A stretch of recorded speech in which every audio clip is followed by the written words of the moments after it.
Okay, just as a reminder, this channel is for educational or perhaps entertainment purposes only, whichever the law would prefer. Thank you for your patience, everybody. I appreciate it.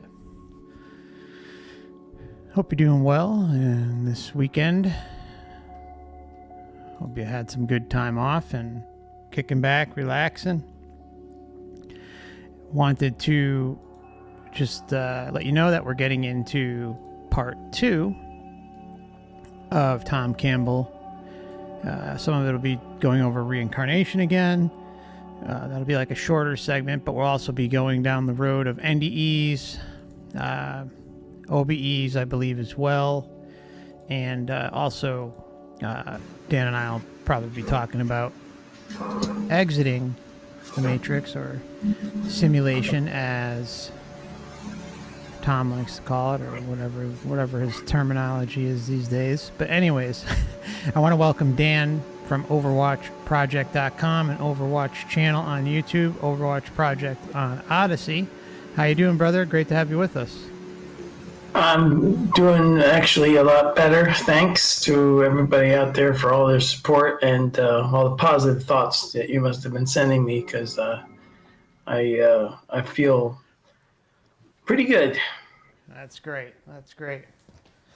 Yeah, so I was just like thinking about the last video that we went over where he was talking about reincarnation, and it's just mind-blowing to me how he even says point blank that even when you've, basically liberated yourself or stopped coming here or finished your education, however you want to frame it, he still says, "Oh, well, you're going to want to come back anyways." Like it's essentially like you're really not done. I mean, it's mind-blowing stuff, like to just think about and consider with what he's saying. Yes, I'm not sure how it works exactly, because when I listen to a lot of different of these so-called gurus and know-it-alls, a lot of the stuff they spout out doesn't even fit all the data. It doesn't fit the data available. So it's almost like they have a hypnotic effect on some people, because they seem to say stuff that if you just stop to think about it, you would be able to figure out pretty quickly that this can't be correct. But I don't understand why they have an influence over so many people. My opinion is that most people truly do not research the data. They may listen to a case here and there, but most people, if you have a continuous spin or slant, and most of it, or not even most of it, but even like 75%, 50% of it sounds legitimate and adds up with perhaps things that you've heard in the past, then you add in like just the fact that there are complete, bullshitters out there who say they've had this experience or that one, and then you have religions kind of coming in and hijacking NDEs, like agenda driven. I mean, there's quite a few of those. I mean, but I think really what it boils down to is that most people don't have the time or are dedicated enough to be able to do it. But I mean, most people don't have the time. They're working, they might have children, they got food to put on the table, bills, and if you got children, or maybe you're working 60 hours a week instead of 40. I mean, you don't really have time to necessarily get into like the weeds and really investigate this stuff. So some people will put their faith in someone like St. Tom, that he is accurate. I mean, he works for the Monroe Institute. He worked for them. He worked with Bob Monroe. He's been in this for a long time. He's got degrees. He can't be wrong.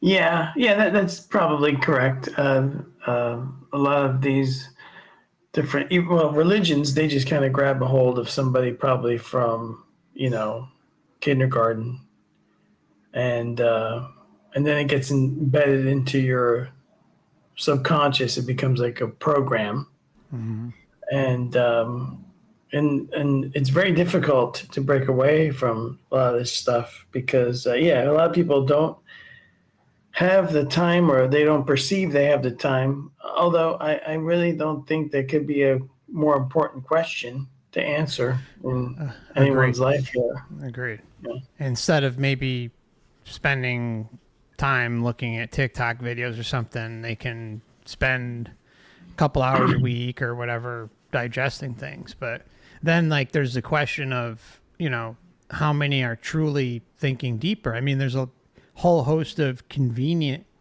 answers fed to everyone by the system.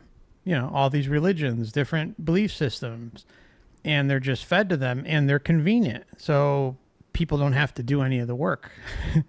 But you would hope that by just observation alone from existing here, that you can tell that something's wrong and something's not quite right, and that we're lied to all the time. I mean, you should reach a certain age where you see that and in turn question a large portion of your beliefs at some point. Yes. You would think so. But I've heard, I forget what his name was, one of the, it may have been somebody from Ions or Endurf, I'm not sure which. There was you hear these researchers, some of them have religious baggage. So like if they're Christian, they have this, they will admit that, this doesn't fit my religion, but it has to. So they kind of force it to fit, you know what I mean? Yeah, I mean, like, one of the most egregious is Randy K. I mean, I don't know if you've seen his channel, but, I try not to say anything, but, I mean, that's like one of the worst NDE channels out there. I don't know if I'm familiar with that one. Yeah, it's all slanted, religious. I mean, it's bad, really bad. There's clearly an agenda at play there. But anyways, I'll shut my mouth on that. So is this a continuation of the same interview that we're doing? Or? Well, I have... okay, so yeah, we are going to go back to that interview, but there was a clip that I ran across of a woman asking Tom a question about reincarnation. And this was back in June 26th of 2016. So I'm going to play that. It's kind of a short clip. It's only 5 minutes. And then we'll kind of get into some of the other stuff as well. So let's pop that up on screen. Just bear with me a moment, guys. Not that one. I want to thank Knack for the very kind super chat. I appreciate you, my friend. Hope you're doing well. Great to see you. I hope everyone else is doing well. We are simulcasting on Dan's channel as well. Let's see, where is it? Here it is. Okay. So hello to everybody on Dan's channel, Rumble and Odysee, YouTube. Okay. Okay, here we go. All right. You say the victim is personalizing everything. Yes. It's everything's about they're them. at me. Yeah. I got all of that. It's a very self-focused place to be. You're at the center of the universe, and everything that everybody else does it's affects a you. survival mechanism, though, isn't it? That's program, biological program running. No. Can I ask another question? Yeah. Conversations with God says we don't only come back over and over again and be each other, but that we can come back over and over again and get to be ourselves over and over again, number of times. Is that anything you can confirm? Well, it depends on what you mean by be ourselves. If you Incarnate. Okay, so I'm going to rewind her question because I think it's important just to hear exactly what she's saying. Be each other. Ask another question. Yeah. Conversations with God says we don't only come back over and over again and be each other, but that we can come back over and over again and get to be ourselves over and over again, number of times. Is that anything you can confirm? Well, it depends on what you mean by be ourselves. If you Incarnate over and over as Linda. No, you're not going to incarnate over. Now, before he even answers, I think it's important to point out that he scoots around this question. He twists her brain. Instead of talking about what some of the data says, he like weaves in and out of her neurons and somehow wins her over. But as we move along, you're going to hear that she's looked into this topic. It's not like she's, just got into this. She's looked a little bit. Over and over as Linda. You're going to incarnate over and over as Linda's individuated unit of consciousness. Okay. You see, your individuated unit of consciousness, the sum of all of your experiences, is going to keep, it's growing, it's evolving. So it takes what it has, and that's what it puts back in the game. And that will then change it a little. Next time, it puts back something a little different in the game. That's called evolution. Next time. Okay, so see, now he's saying, you're going to continue reincarnating, and it's going to put a little bit more in the game.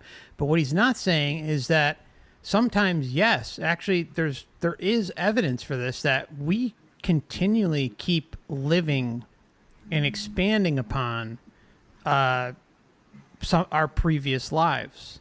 And then, we may also want to work on, quote unquote, work on different things or be tricked into working on different things.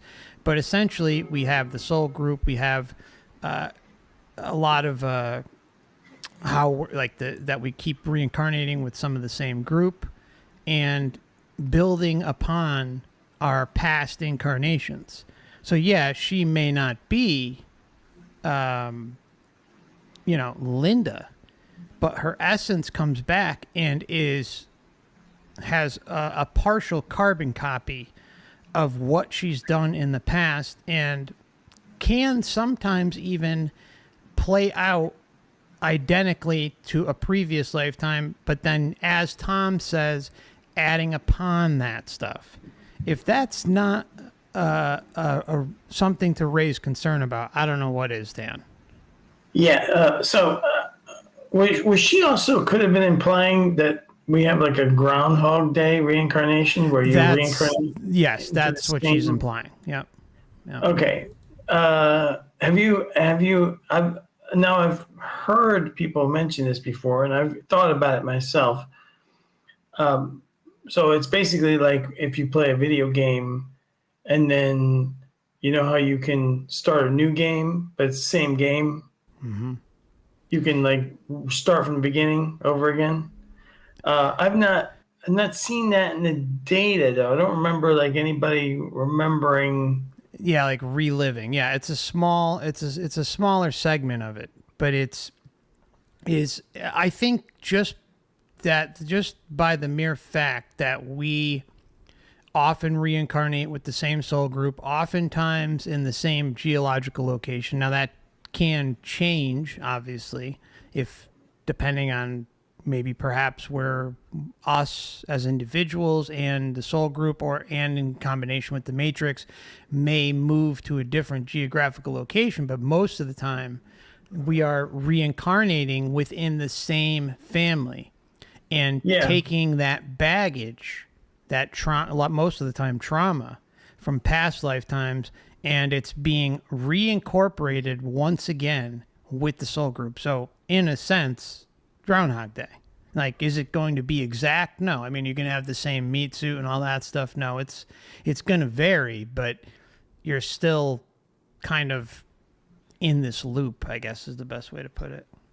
Yeah, they're the soul pods and all this other stuff. The school, then you play a different role in the next. It's all so stupid. But I know that it obviously it happens, but it's just nobody seems to wake up to the fact this isn't getting me anywhere. It's not teaching me anything. It's it's just rinse, repeat, over and over again.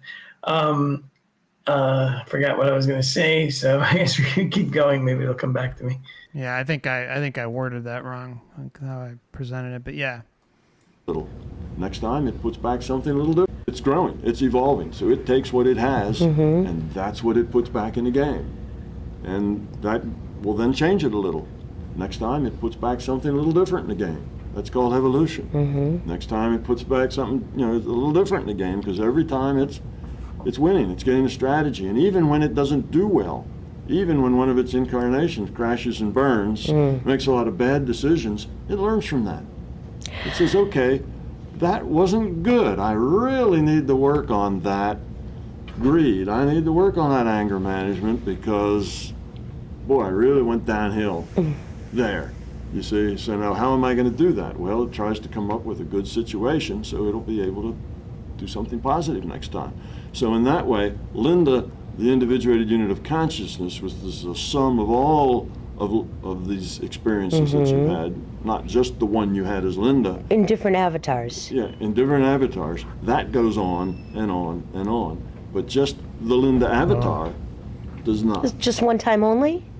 Just one Because time. even Anthony Peake implies, with his idea of the daemon and the eidolon, that the one of them is here, I guess the eidolon, and the daemon is the one, I guess would say the IUOC back behind, who knows everything, has seen everything, because it lived this life already. So it sees that there's a waterfall around that bend when I'm kayaking, and it says, hey, take your boat out of the water and walk a little. So if I'm not coming here another chance to be me again, I'm not having that daemon behind me. Yes, but it's the way you define me. I don't have a chance to be me again. If you defined you as your larger consciousness, as your individual unit of consciousness, then the answer to that would be yes. Okay. You keep coming back and coming back and coming back. I've got you. But you define you as Linda, with Linda's personality, you know, Linda's avatar, the way Linda does things, you know, whether you're, again, an introvert or extrovert, you know, all the things that make Linda Linda. No, that does not come back again. But if you see yourself, who am I? I'm an individuated unit of consciousness. Okay, that individuated unit of consciousness took everything that it had learned In this you, life packet, yep. in this life packet, and that then is, you're the avatar for that. Now you're going to add a little something to it, and it's going to do it again. Got you. But it's not. See, you're going to add to it and do something again. Like, I think it's just ridiculous. And I think it also kind of branches off to some of the data in past life regressions, how we may, I hate to use the term obsessed, but that kind of may be a good word for it, I guess. But we're tricked into believing that we need to work off certain karma, or perhaps work on certain things, like whether it's love or empathy or even anger or hate or greed or whatever the case may be. And you could be, you know, spending who knows how many lifetimes working out that issue, at least in accordance to how the Matrix perceives it, which in turn keeps us coming back. Yeah, so his premise, I think, is ludicrous, because what is he saying? We have to come back 60,000 times so I can figure out greed. I mean, it's totally insane. But also, I have to say this. Campbell is a master of taking simple things and making them unbelievably complex, unnecessarily complicated. Yeah. What you're dealing with is repeated bouts of amnesia. It's that simple. Yeah. I mentioned on your podcast before, sorry if you hear a dog barking in the That's all background. right. For some reason, my It's chihuahua far is in the not- distance. It's all right. He is so I mentioned this before, but there was a TV show. It had a finale. It's over now. It starred that I forget what her name is, Jamie something. She was in Marvel movies as Lady Sif. A lot of people know her as that, and Thor in the Thor movies. So they had a TV show called Blind Spot. Now, my point isn't about what the show was about, but what it explored, because basically she wakes up with complete amnesia. And as the show progresses, you get to learn, more and more about her past, and And then eventually she even confronts her former memories as like a former personality that she no longer has. And I suspect that is what goes on with reincarnation amnesia. When people, like Bielman say, higher self now, I think what they're really just talking about is if you could get all your memories back, and you would then be a totally different person, or not a person, but a totally different conscious being, right? You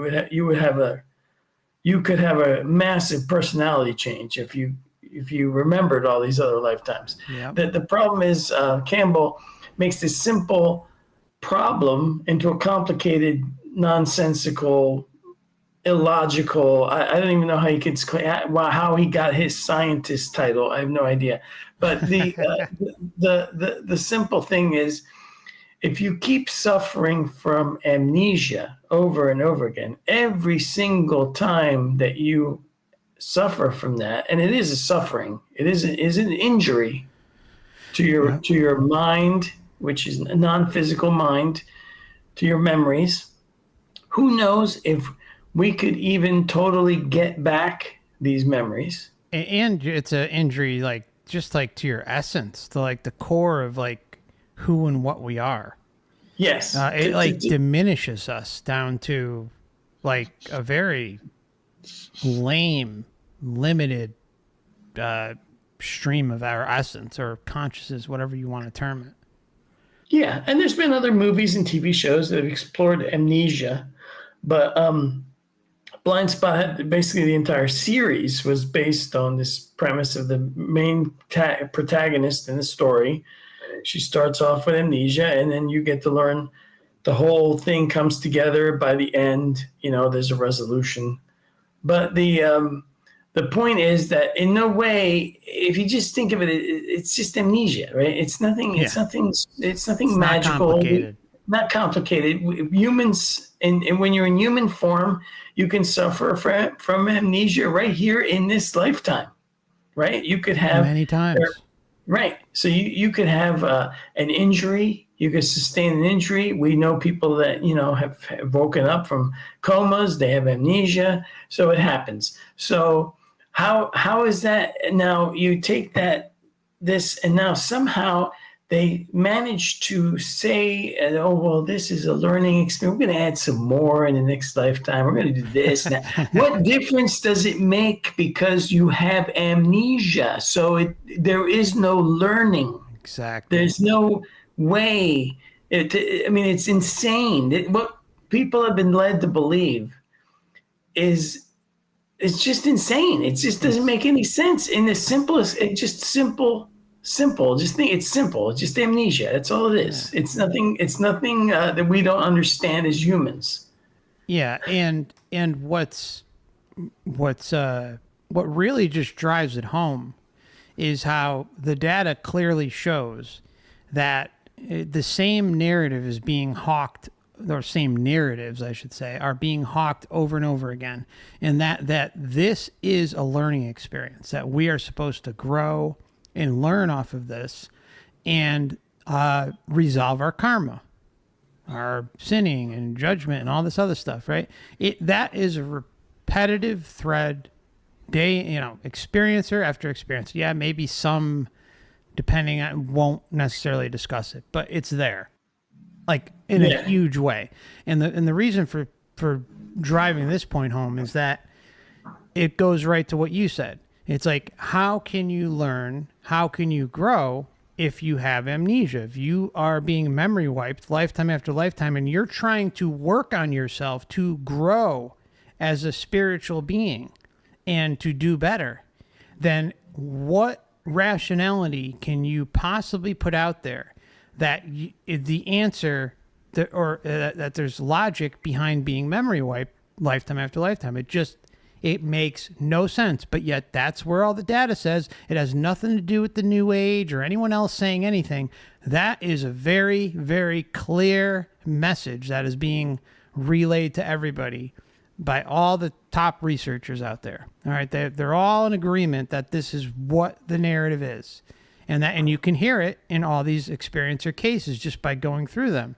So again, this is when you have actual information backing it up, and then thinking critically, logically, open that, hey, that doesn't make sense. It does not make sense to be memory wiped if we are supposedly here to learn, grow, and resolve our karma.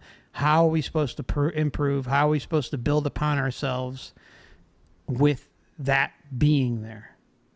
Right. In like I said, in that show Blind Spot, there is a series of episodes where the character's old memories from her. Now, we're dealing here with just one memory wipe. Keep in mind that we have suffered thousands of memory wipes, right? Thousands of different personalities and identities, right? This is, I don't see this as being really helpful to ourselves. It sounds quite damaging. In the TV show Blind Spot, the character suffers through one memory wipe, and then she develops a completely different personality because she's surrounded by totally different people. She has totally different influences, and she is this good person. I don't want to give too many spoilers away if anybody wants to watch the show. Let's just say her old personality wasn't really that nice.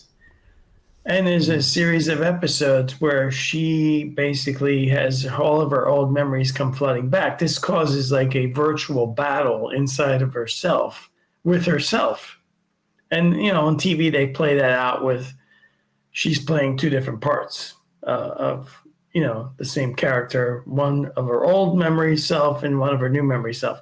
Can you imagine if in the afterlife, or like Bielman with his higher self now, if you were to suddenly collide with all of these older identities that you may have had, what absolutely chaotic mess that you may end up in. I mean, I've given that some thought. Like, do you really want to remember all of these other lifetimes?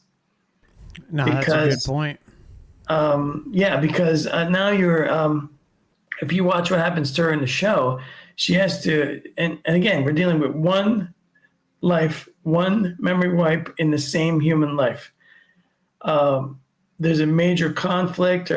These two personalities have to merge together and become yet another kind of person, one that blends the old self with the new self.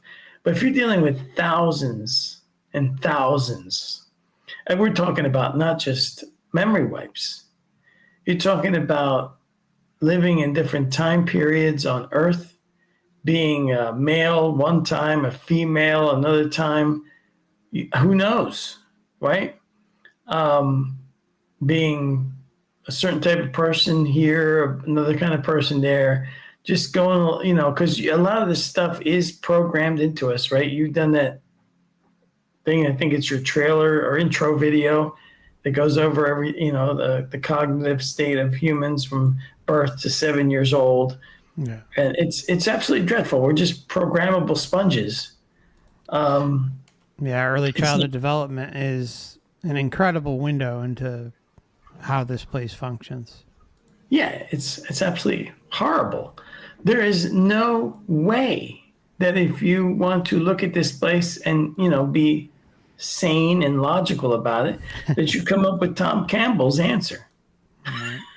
Or these other people that peddle whatever nonsense they're peddling. Yeah. It's incredible. It's incredible. I mean, just the thought of having thousands of lifetimes, and I think it's very probable. This place beats you down. It really takes a toll on the mind and body and spirit while you're here, and then it just crushes you and distracts you and gets you into the grips of the sensory addiction. And then I don't know, we can go on and on. We've talked about it 1,000 times, but it's who knows how many thousands of times, right? Yeah. Anyways, all right. that. Now you're going to add a little something to it, and it's going to do it again. Got you. But it's not going to be Linda. It's going to be some guy, right, who lives in Mongolia, who raises sheep. Yep. And it's not going to be Linda at all. Okay. Okay? But it's going to be all the stuff that Linda Accumulated. and helped this individuated unit of consciousness create. And it's not going to be that different from what Linda had at her core, because Linda just added a little bit to this thing, and now it's going to go again. So you can say, is it Linda? Well, almost. At the core. But look at the But we call her outside. Dave now. But yeah, but we call her Dave now, right? And different race, different sex, different job, Country. different personality, you know. But that which is back behind that is the same. Only improved a little from this Right. life package. Exactly. Plus. Linda But what's plus. behind what's at the core of that, yes, is what Linda started with, plus what Linda added Grew to it. into. That's Linda was what's at the something before that's Linda what the core did. Linda was something before Linda. It's a shame we can't talk to Linda. I'd like to talk to Linda. Would you, Dan? Sure. Yeah, absolutely. I'd like to. I mean, a lot of these people, I can relate because, you know, when I first started my research, I was brainwashed and I was filtering everything through cognitive dissonance, religious programming, all this other crap that I had in my subconscious, in my mind. So sure. But, you know, I just had like a little, I don't know what it was, an intuition, a voice in the back of my head, an internal thought that, hey, maybe the answer lies elsewhere. Maybe the answer you're looking for has nothing to do with this garbage you're looking at. A lot of people, I don't even think they were so taught in schools and the way that politics is run and everything that they always want you to narrow things down to like two choices. They don't want you to go outside of these little boxes. If you drift outside, then you start thinking alternate theories of things that, you know, nobody ever taught you. You start thinking for yourself. That's what I think is most important. People should think for themselves, and when they get presented with a couple choices, the first reaction shouldn't be which one should I pick. It should be, well, this can't be all that I have to choose from. What else is there? You know? Yeah. It's it goes back to what we talk about all the time.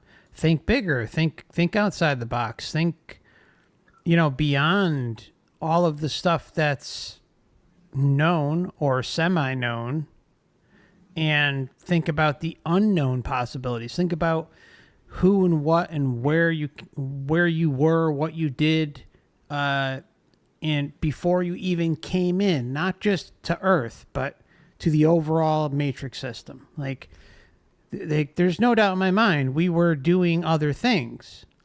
And there, you know, I don't care who you are. I don't care how many experiences are out there. There is no one out there who can claim that they have a memory, or at least a verifiable memory of existence before coming into this overall system. Everything you hear is rooted around reaffirming what's happening here and in the astral and the overall matrix system. Again, this is another red flag.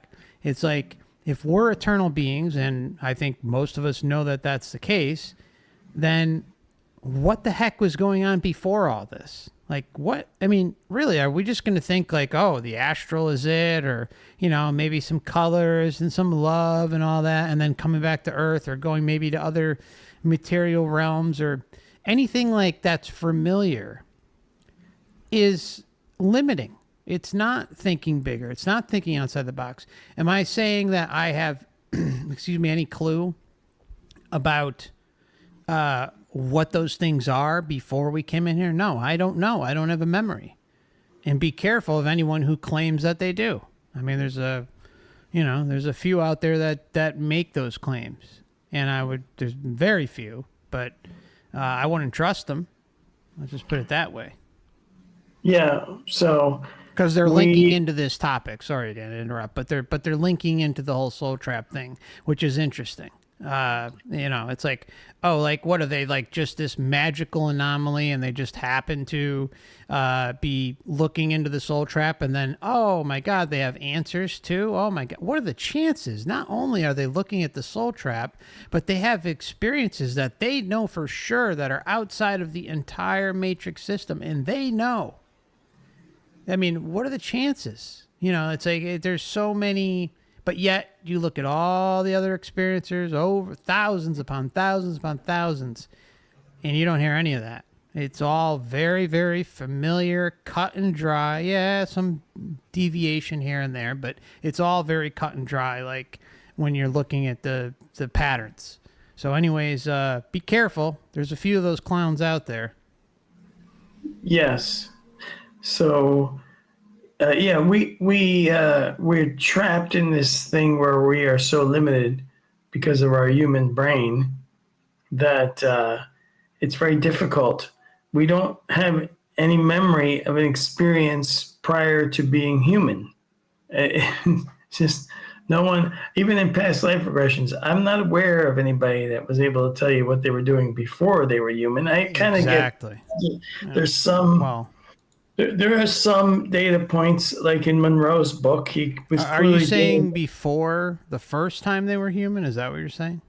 Yeah, before the first time. Okay, they were first human. time. Okay, gotcha. Sorry, I just had to clarify. It's like such a profound memory wiping system, and every time it's repeated over and over again, you kind of get sucked into this system, and it's very abusive. And we do have some data. I mean, if you look at Robert Monroe's books, clearly he was interacting with conscious beings that were never human, and they couldn't understand.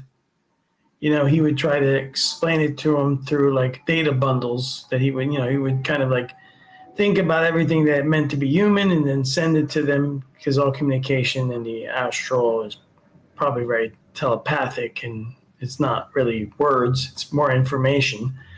And they thought it was weird or confusing or, kind of like strange. Also, Monroe's own experience that he went back home at one point, but it was a very boring place. I'm not sure. I've often thought about how this whole thing, like everything began. So yeah, there's this whole concept of eternity, which means it's outside of normal time. It kind of is, it always was and always will be. And then if we're eternal beings, it's some kind of quantum state of consciousness that we are. There's a book on my website in the book list. I think it's called biocentrism. It's a theory that we have everything backward when it comes to the origins of reality, or let me see if I can find it. It's in the book section. It's definitely worth a read to anybody that's interested in this kind of stuff. It's a theory by a biologist that we have everything reversed, that matter only exists in this universe because of consciousness. Consciousness is first and was first. Now, he doesn't really get into the nitty-gritty of like a Big Bang theory in his book, but in my thought is that there was never a Big Bang of matter. There was a sort of like a explosion of consciousness somehow. And that from that explosion of consciousness, there's all this individualized conscious beings, that's us, and everything else that has consciousness. And that when you're existing as like a new, as a pre-human consciousness, you don't have any experience. In other words, in human form, we're biologically driven to survive. But if you're in just consciousness form, then you're not physical and you can't be killed or hurt, then what would be the driving force? I think it's the driving force is to become bigger, like consciously bigger, like And not to just size-wise. experience. Yes, you want knowledge, experience. You want to know things, right? It's a maybe a drive to become a more powerful consciousness. And I think the Earth is set up like this reincarnation soul trap for whatever Lush is, or whatever we're here. Because I mean, it's not just Monroe's account. You know, you have Carlos Castaneda. Yeah. His books about this being like a human arrow, he called it. It's like a chicken coop. You know, the quote is actually on the bottom of my homepage. So the book is Biocentrism: How Life and Consciousness Are the Keys to the True Nature of the Universe. It was written by a biologist, Robert Lanza, and Bob Berman. So if anybody's interested, it is in the list of books on my website for people that if they want to check it out. Great. But the thing is that, you know, we get sucked into, I think, a naiveness. We have no experience. And then someplace like Earth pops up. And even if you do have experience in some things, you've never experienced anything like this roller coaster. So... Exactly.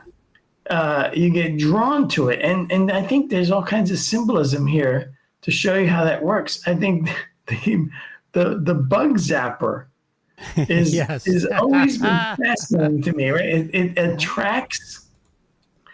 attracts those bugs to that light and zaps them, and they keep coming back for more, even though it never ends. Right? You can have that thing. And then you have zapping. the anglerfish. Right. I mean, the The anglerfish literally it's a predator that has a light over its head to trap its prey. Right. And then, I mean, and Christ. then they tell you go into the light. Yeah. Why would I do that automatically? I don't think so. It's just, I think we just get wrapped up in the sensory experience. I don't know. We've talked before, like how like so many comments I've gotten, and I'm sure you've gotten them too, that like, oh, I'd never choose this and blah, blah. Yeah, you'd never choose it. Yes, we get it. But you probably were interested in the beginning and chose to come into it not knowing the ramifications of what could unfold because you've never had that experience before. If you can't gauge what it's like to be in a human meat suit, if you can't gauge that, you know, life and death are a thing, and it's I think it makes sense just from like how I'm just interested in things. I'm interested in learning and exploring and stuff like that. I think it makes sense for me at least that I would come here because I, you know, as a eternal true essence being, I can experience something like not knowing that, not remembering that, and actually dying, you know, and going through this whole phase. There, like from an outside perspective, I can see how it can be appealing to a true essence being who's perhaps roamed the multiverse and done all sorts of different things and came down and experienced something drastically different where they forget that they're an eternal being and that, you know, they don't die. But the problem is that there is a whole trap mechanism embedded with it. So that's the difference. Yes, I do think that there must be some kind of natural, universal, or multiversal laws at work. I'm not sure where they originate from or how exactly it works, but they seem to have to like show you symbolically things like I said, like the bug zapper, the anglerfish. They kind of show you how the mechanism works. If you're too dumb or and not interested in paying attention, that's on you. But they've shown you. I mean, it's kind of like everywhere. I mean, if you look at all it's everywhere.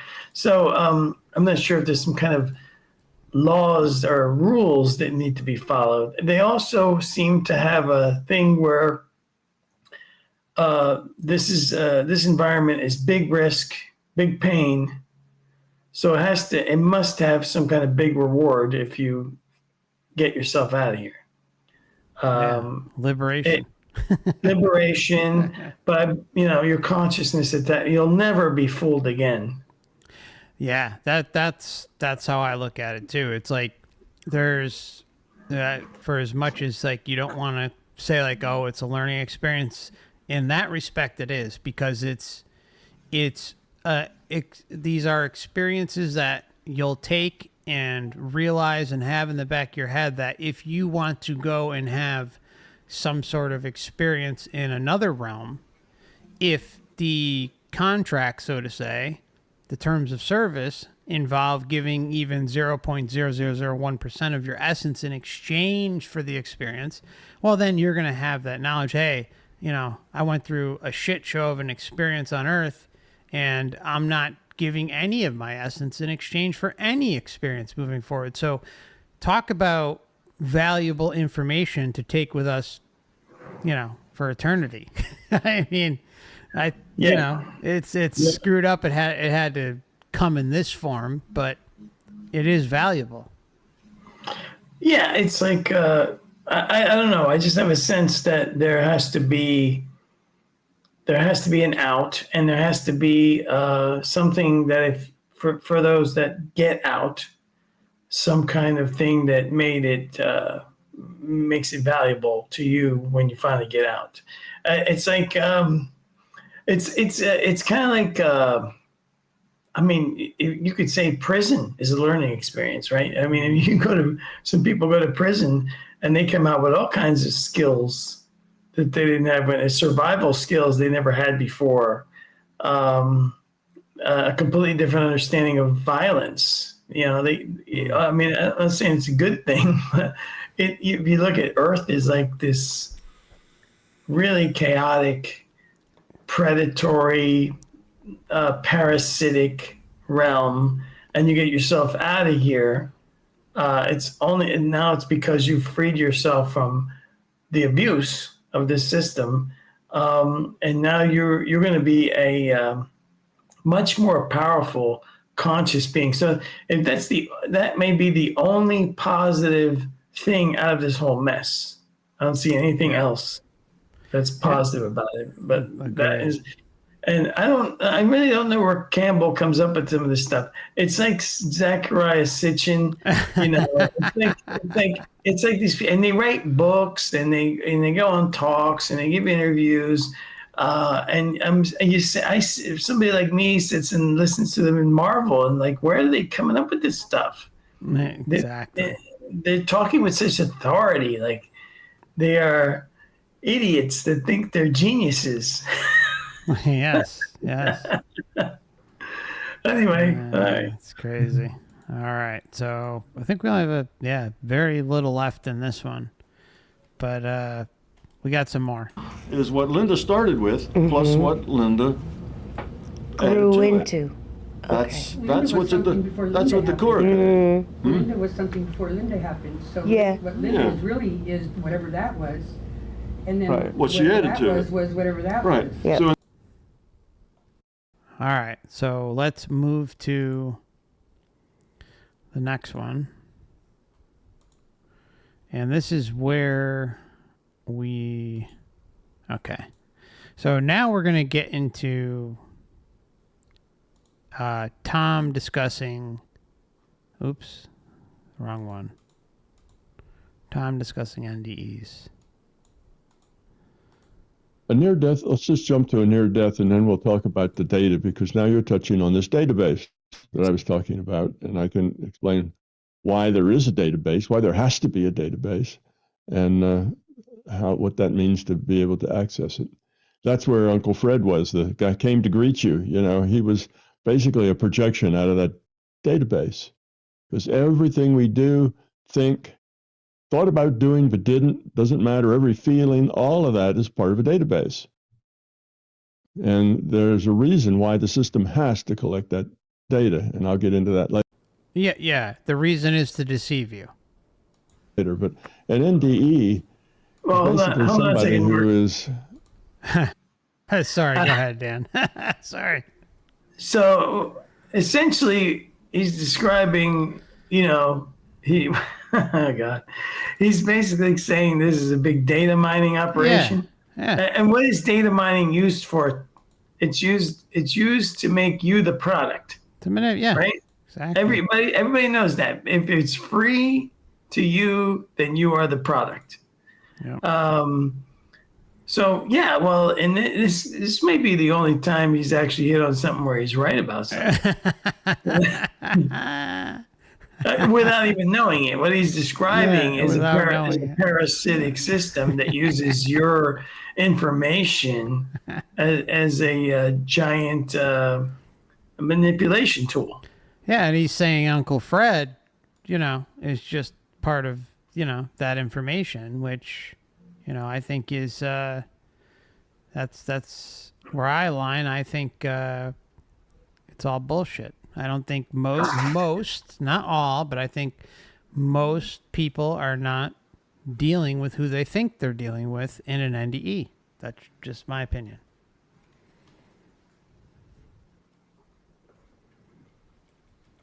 You there, Dan? Oh yeah, Okay, I thought you were going to play more video. All right, yeah. Sure. Yeah. All right. And there's a reason why the system has to collect that data, and I'll get into that later. But an NDE is basically somebody who is, they say, a near-death experience, but the body maybe dies for a little bit and then gets resuscitated. So when I say dies, I mean it goes past the point of where life could be supported at that state that the physical things in couldn't support life, but it doesn't mean that that state can't be changed to where it can support life again. So people get in this spot where they're dead for a little bit, or if nothing else happened to bring them back, they would be dead. But something else happens and raises their potential for life back up positive again, and now they come back.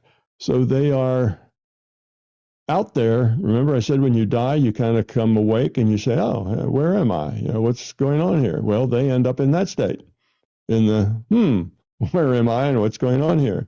And the way the system works is they start into the transition. So they get something positive. Maybe they see a light. And, the reason, so it's like, well, the light says, so come on, come here. We've been waiting for you. You can have a good time here. You're really going to like it. It starts positive. And most of the NDEs are positive. That's typically the way they are. They'll see dead relatives. They'll have an experience with the bright light that is nothing but love, and they'll get consumed and connected to this. Well, all that is them experiencing the larger consciousness system, them experiencing consciousness at its best, at a low entropy consciousness. And when they do that, of course, that's a life-changing experience. When you do that, you lose all the sense of I, who you are, and you become one with everything. And it's such a I don't know what to say, profound experience that it changes people. They see this light, they become part of it, and then they're one with all. And there's nothing but love. They're just experiencing the system and how the system sees things. And that's given to them just to show them kind of the heart or the core of what consciousness is all about. And then they pat them on the butt and send them back into the game. It says, you're not gonna die. Go back there. Yeah, but there is a segment that don't want to come back. And I think that a large majority that do end up coming back would have preferred to stay, but perhaps they didn't verbalize that when they're sharing their experience. And how there are these loved ones most of the time, or situations that appear to manipulate them into coming back. I mean, one of the biggest things out there is that, I didn't want to come back. And there are all sorts of examples of whether someone's, Christ, I've seen crazy examples of, a mother who just gave birth, like, she has complications giving birth. Oh, my husband's down there. He'll take care of the baby. No problem. Like, it's like they're just so overly consumed and concentrated on the euphoric love bomb rush that's occurring, and that they are obviously free of their meat suit, that like the care and thought for what's going on down here doesn't exist nearly as much. And that's not to say that they don't care about their loved ones. It's just that they are in a situational moment where they're being manipulated by a love bomb. I mean, it's a literal drug dealer. My opinion, of course. Yes, and there's a lot to unpack in this short clip. First thing is the whole, what I think is garbage, is this, I'm one with everything else. Yes. Okay, first of all, there's no way that I am one with Tom Campbell, okay? Okay. I mean, let's follow this stuff to its logical conclusion. I'm one with everything else. I'm not one with serial killers. I'm not one with rapists and murderers and all these other bad, really, really bad beings out there. I'm not one with any of them. Again, he just spouts this stuff out. It doesn't. My theory is that we can network into everything.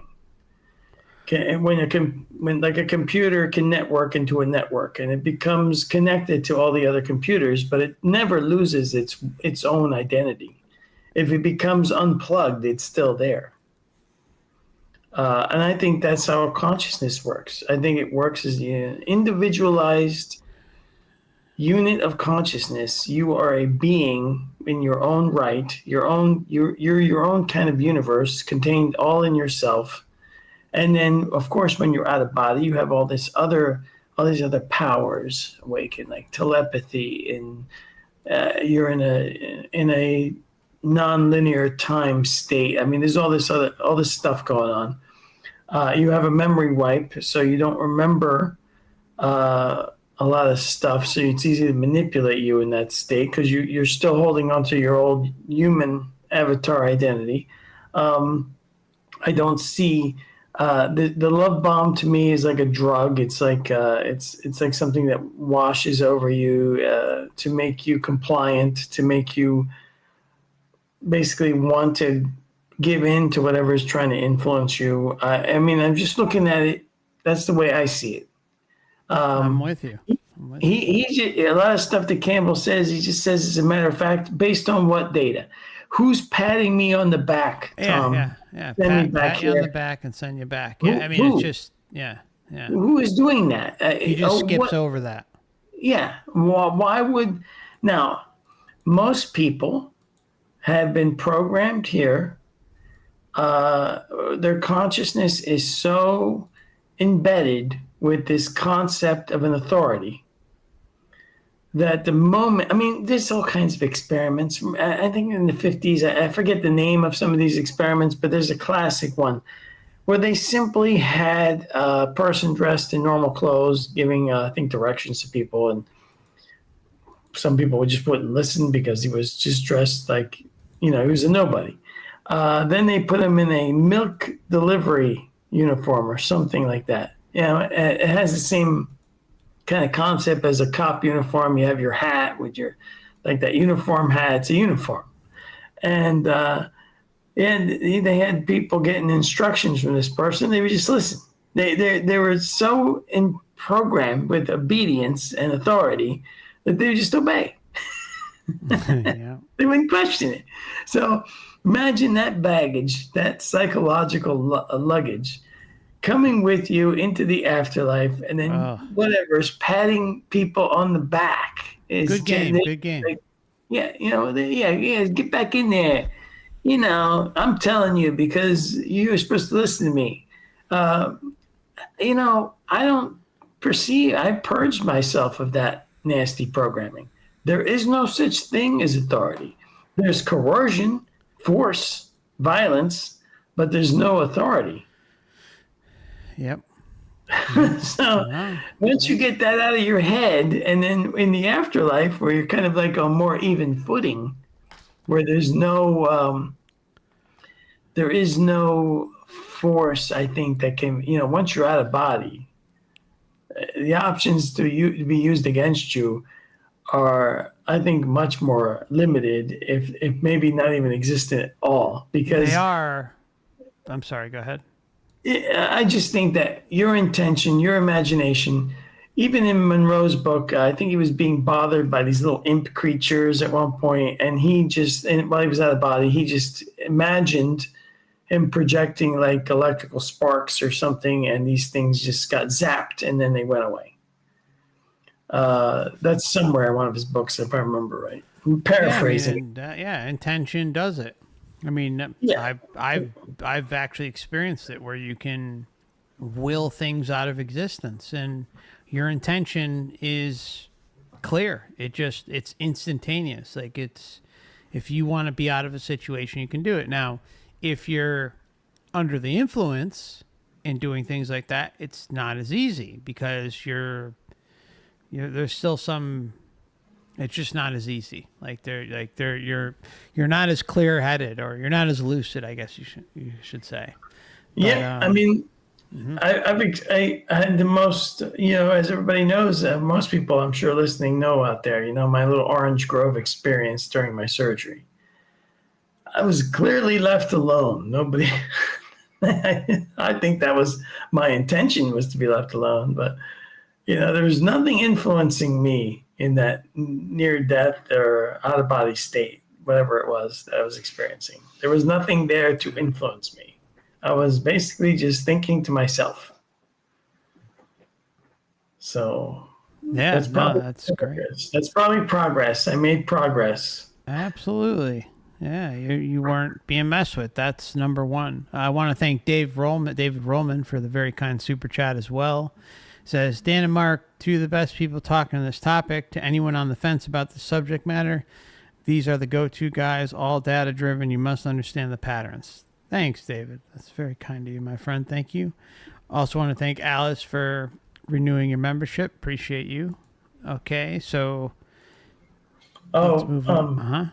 On my channel, somebody just wrote, Tom appears very robotic. He does appear very robotic. Sometimes I wonder if we should call one of those Japanese corporations and find out they lost one of their robots. It's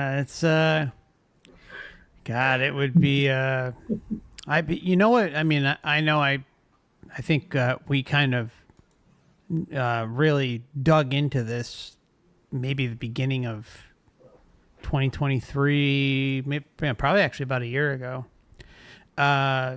where we went over him talking about some of his interactions with Monroe and Lush and all that stuff. And to this day, it really irks me that, he said this, not me, not Dan, not anybody else. He's got loads of tapes of his conversations with Bob, including during the time period of when they were talking about Lush. And to date, none of those have been released. Or none of the conversations, as far as I'm aware. Now, perhaps I'm wrong. Maybe something's changed in the last year, or maybe I didn't see any of that stuff out there. But to my knowledge, he has not released any of those taped conversations with Monroe. So that's very interesting. It is. That's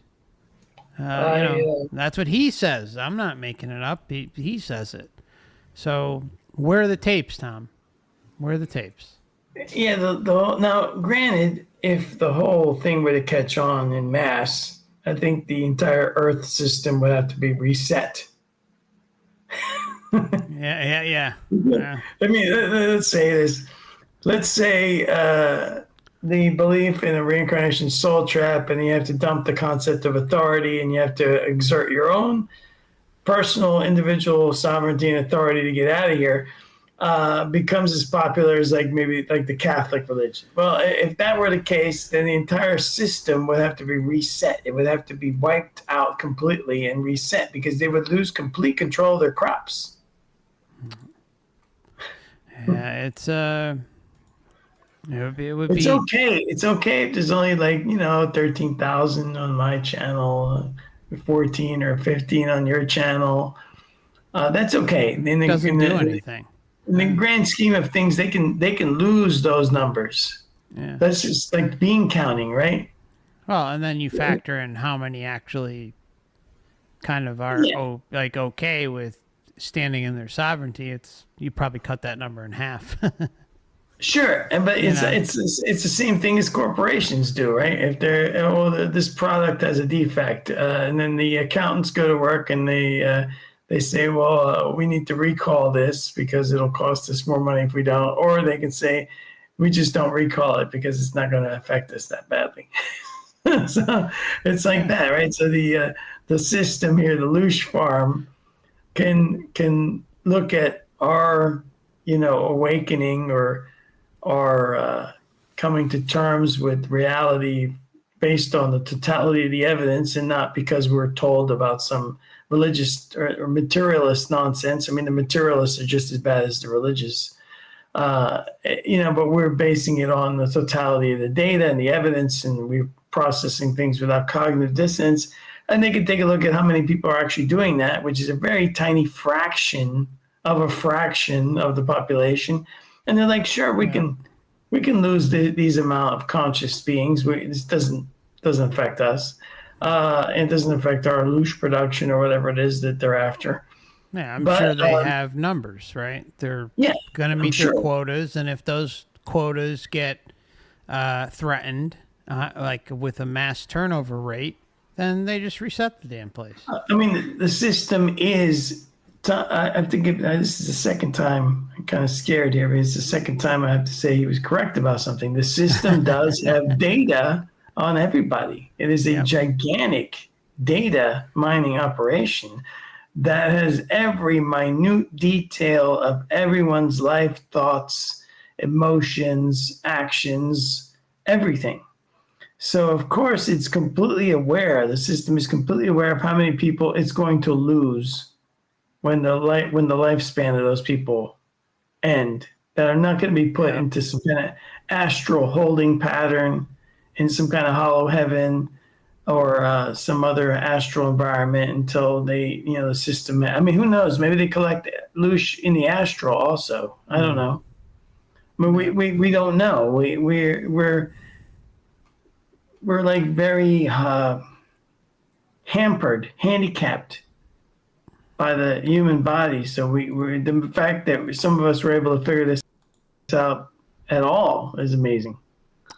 Yeah, and I think something else that's important about it is to direct people to where that information is, to let everyone know that the reason why we are aware that every single second of every single day is recorded is because there's a life review. The life review point blank shows it in spades. Like so that's where you can guarantee that this type of thing is happening. So there is actual data and information behind it. Dan's not just saying it for the hell of it. The life review proves point blank that every single moment of every single day is recorded from cradle to grave for every single one of us. And that information is tucked away and saved and then used against us at the light to keep us coming back here. All right. So it's an unfair advantage right out the gate. They have a certain set of information which is like all encompassing about you, me, and everybody in the lamppost. And we're just supposed to blindly trust the entity, the being, the system that is using that information and telling us that we need to spiritually evolve, when it is responsible for what is happening here, how much sense does that make?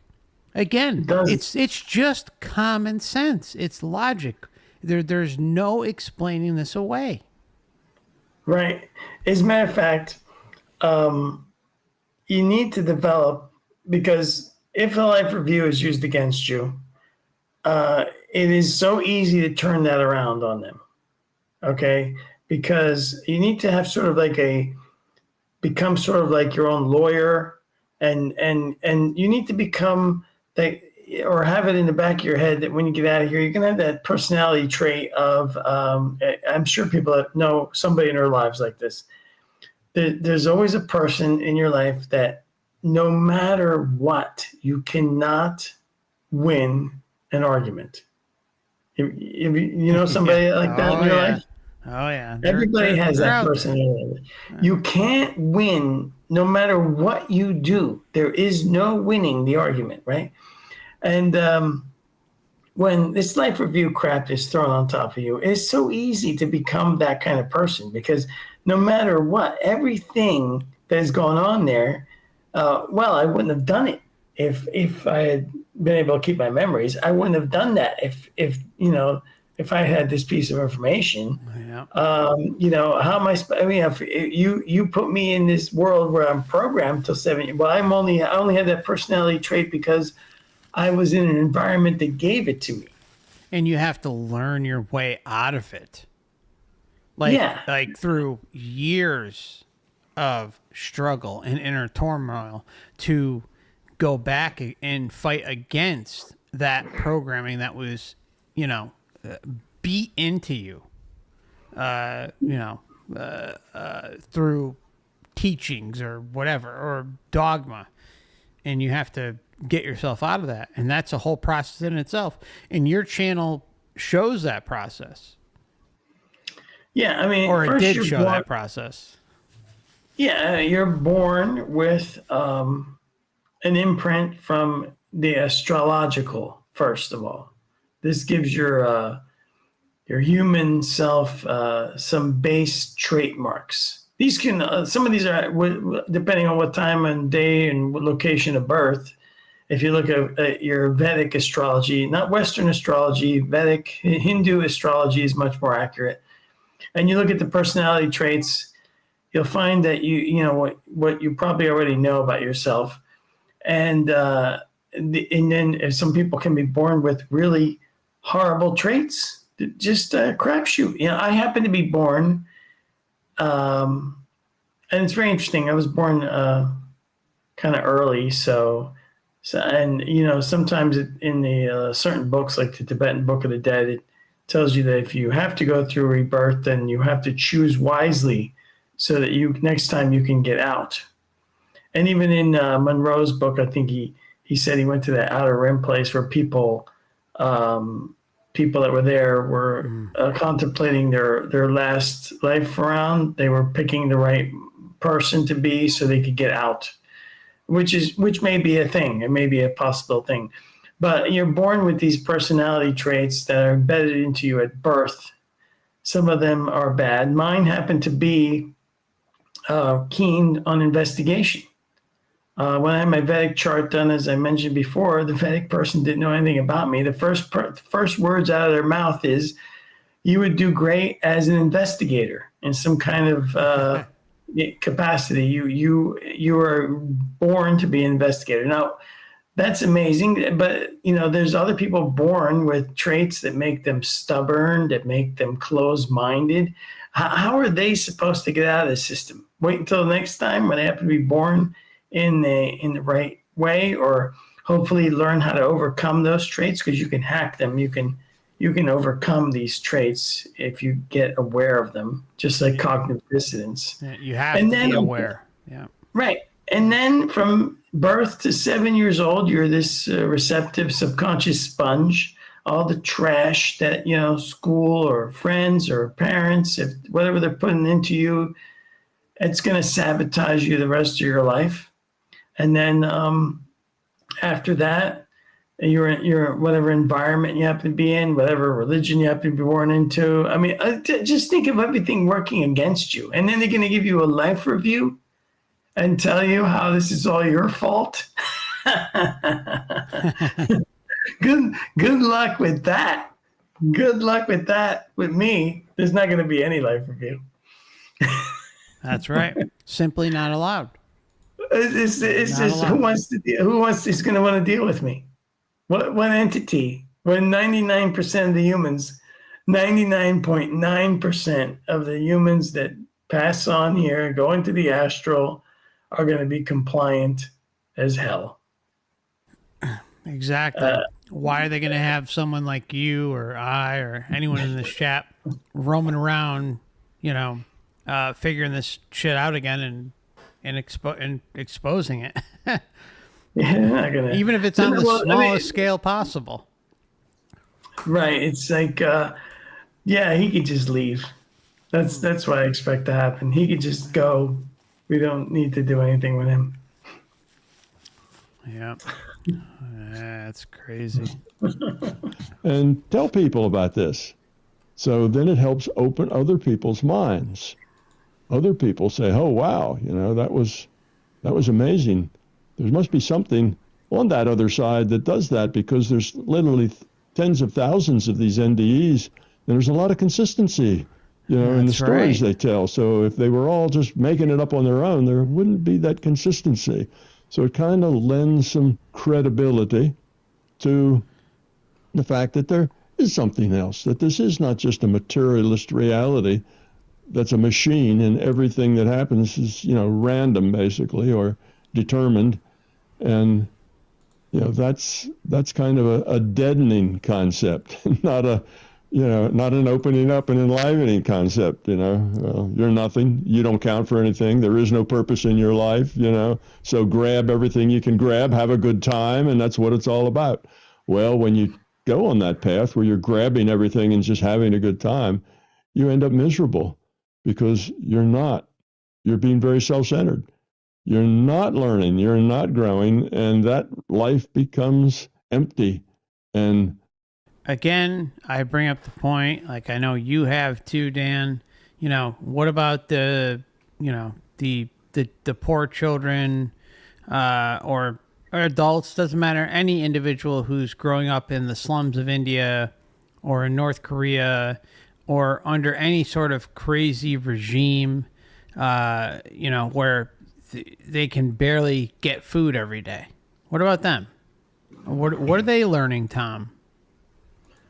Yep. It's not just that. He knows that there's consistent data, yet he doesn't follow the consistent data. He contradicts the consistent data all the time. Last time we did part 1 of this on your channel, I was pointing that out. I think every time he opened his mouth, that doesn't match the data set that we have from near-death experiences. I mean, it is consistent. So then be consistent in your explanation for it. Don't contradict and tell the data. people. Yeah, and honestly, yeah. So what are we learning? Again, go back to amnesia again. What can I learn? And you're right. What if you're born in some horrific circumstances?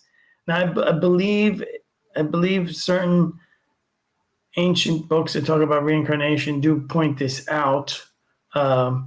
That if you don't choose your reincarnation wisely, it is sort of like a roulette wheel. It's like, we just toss you in where we need you, and that could be in a really horrible place. You could end up in a really nice place. It's wherever you land.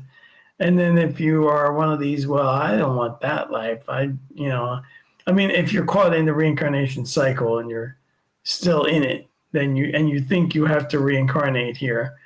And then you if you're like maybe a level above, like, because we know from the books, from like Robert Monroe's books, that there's beings that just want to rush in here, right? They get very excited about the excitement of Earth life, human life, and they just like, yeah, we'll take whatever. Where do I sign? After they get here and they starve to death a few times or get killed in some, war, then maybe they start to wise up and pick better lives. But then they become stuck here over and over again. Yeah. It's crazy. Because you're being very self-centered. You're not learning, you're not growing, and that life becomes empty and eventually unpleasant, and you become depressed, and that's not what it's all about.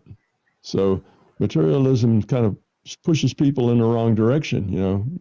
Greed is a good thing. I'm grabbing everything I can grab because it doesn't matter anyway. It's survival of the fittest, and I got more money than you, I must be more fit than you. Well, that's nonsense. That's not the way it works at all. But that's kind of where a materialist viewpoint gets you. So the system would like to sow some seed of, it's not like that. Reality's bigger and more significant and more important and more beautiful than just a random machine where you can do whatever you want because it doesn't matter anyway, because there is no purpose. You see? So it goes out of its... It's always easy for someone to sit in the back seat and say that, life is beautiful and this and that, but we can revert back to what we were just talking about. Being born in the slums of India or Africa and having to, hike, 3 miles to get some water at the well and then bring it back to your family, or growing up in North Korea or wherever, right? Being a child and being thrown into like a slave factory. There's so many examples. And I find like the Western mindset to be honest and analyze these things absolutely atrocious. And exactly what Tom is saying here, in my opinion, falls under that category. You mean because the Western culture has pretty much rejected the reincarnation? No. It's just like, okay, look, everything isn't, rainbows, pixie dust, and unicorns in the West, but excuse me, the majority have access to air conditioning and heating and electricity and running water and food. It's not the case with every single being, but the majority of the population has it better off than the struggles that can be seen in the East. That's what I'm saying. Oh, yes. Yeah, I agree. So it's I feel there's a big disconnection there. Yeah, there is a big disconnection. There's a big disconnection with people generally everywhere because even if you're walking around the grocery store, you'll have somebody annoy you, and you don't know what they're going through. We're totally cut off from telepathy, so our empathy is limited to what we can see, and some people do have psychic awareness that is far beyond normal, but most people wander around and all they can perceive is the five senses, if that, and then they don't know what other people are dealing with. There's no way to know, so all you see is like the surface. It's in so true. KSP says the poorest in the U.S. are not very far from the Indian slums. And he says, what I've seen from Philadelphia. Yeah, dude, my friend, I can totally relate. It's, I've seen some of it, and, I'm not saying all by any means. I'm just saying per capita, like, numbers wise. It's, I don't care where you live. It's not perfect. Like, I'm just saying in general, it's a little better or in some cases, much better than in the East. And I think, where I come at a crossroads with someone like Tom and many of these others who say, oh, well, it's a learning experience, like blah, blah, blah, blah. Well, it's like you can't rationalize someone suffering endlessly and in having issues in Philadelphia or someone in India or North Korea or wherever, right? Like you're not living that experience. You can see some of that experience and have great compassion and empathy for them. But when you have individuals on the internet kind of peddling it off as like, oh, it's just a learning experience, everything's fine. Well, someone like Tom or even me or Dan or probably a majority of us listening today, we have modern day conveniences, but those modern day conveniences are big. They're things like, air conditioning and heating and water and, and a bathroom and the basics, the very basics. Maybe a dishwasher. Well, it doesn't even matter. You don't even need a dishwasher. You have just just a sink with running water to, scrub your dishes. It's sad. Like, it really irks me. I always feel like there's a disconnect to not look at like a large portion of society who are completely in the pits and being railroaded. And we can even go a step further and talk about like, all these clowns out there stole the land everywhere, right? And they're selling that land. I think, and this is in my intro video, like, to the channel, like if you're new and you just came here, maybe you haven't seen it, or maybe some of you have. I talk about like how, if there's birds in a tree and they've already kind of put a nest in that tree. Well, like if some bird comes around from the outside, either they're going to build a nest off of another branch, or more than likely, they're going to find another tree or bush or something to put their nest in to have their babies, right? To have their family. But in pretty much everywhere in the world, you've got to pay exorbitant sums in order to retain a home or retain even land to put seeds down, to feed yourself, to feed your family. Like it's there's so many different levels to how messed up things are. And Sure. Who owns the land, right? What gave some asshole banker or some asshole government or individual to come in or company to come in and just sideswipe and take all the land over the entire earth, right? Who is allowed to do that? And yet it happens. You're born here. We're all born here. And you have to work your ass off to own the land. And guess what? You still got to pay property taxes. You still got to pay this and that and this and that. So you can never truly even be free once you're here, because you still have to pay up for these different types of services from land that was stolen from somebody else. I mean, we can go on and on and on about this. Yeah, sure. It all comes down again to this programming that humans have about authority, which doesn't exist anywhere else in nature. It does not exist. Nature is very comfortable with the fact that there is no such thing as authority. There's only force and violence. We just simply have some way of using cognitive dissonance, some way of hiding the fact that what we perceive as an authority is actually just somebody that's able to force their will on you. Yeah. There is no difference between what some people would identify as organized crime and the government. As far as I'm concerned, they're both the same. Agreed. thing. They behave in exactly the same way. They just change the names of the things they do. And nobody owns land in America, probably nowhere in the world. But the fact is that you could pay off your house, your mortgage can be completely paid off, and you have to pay what's called property taxes. Now, Yeah. basically, this is money that you're forced to pay. If you don't think Extortion. you're forced, yeah, if you don't think you're forced to pay it, try not paying it. See what happens. Eventually, you won't be in your house anymore.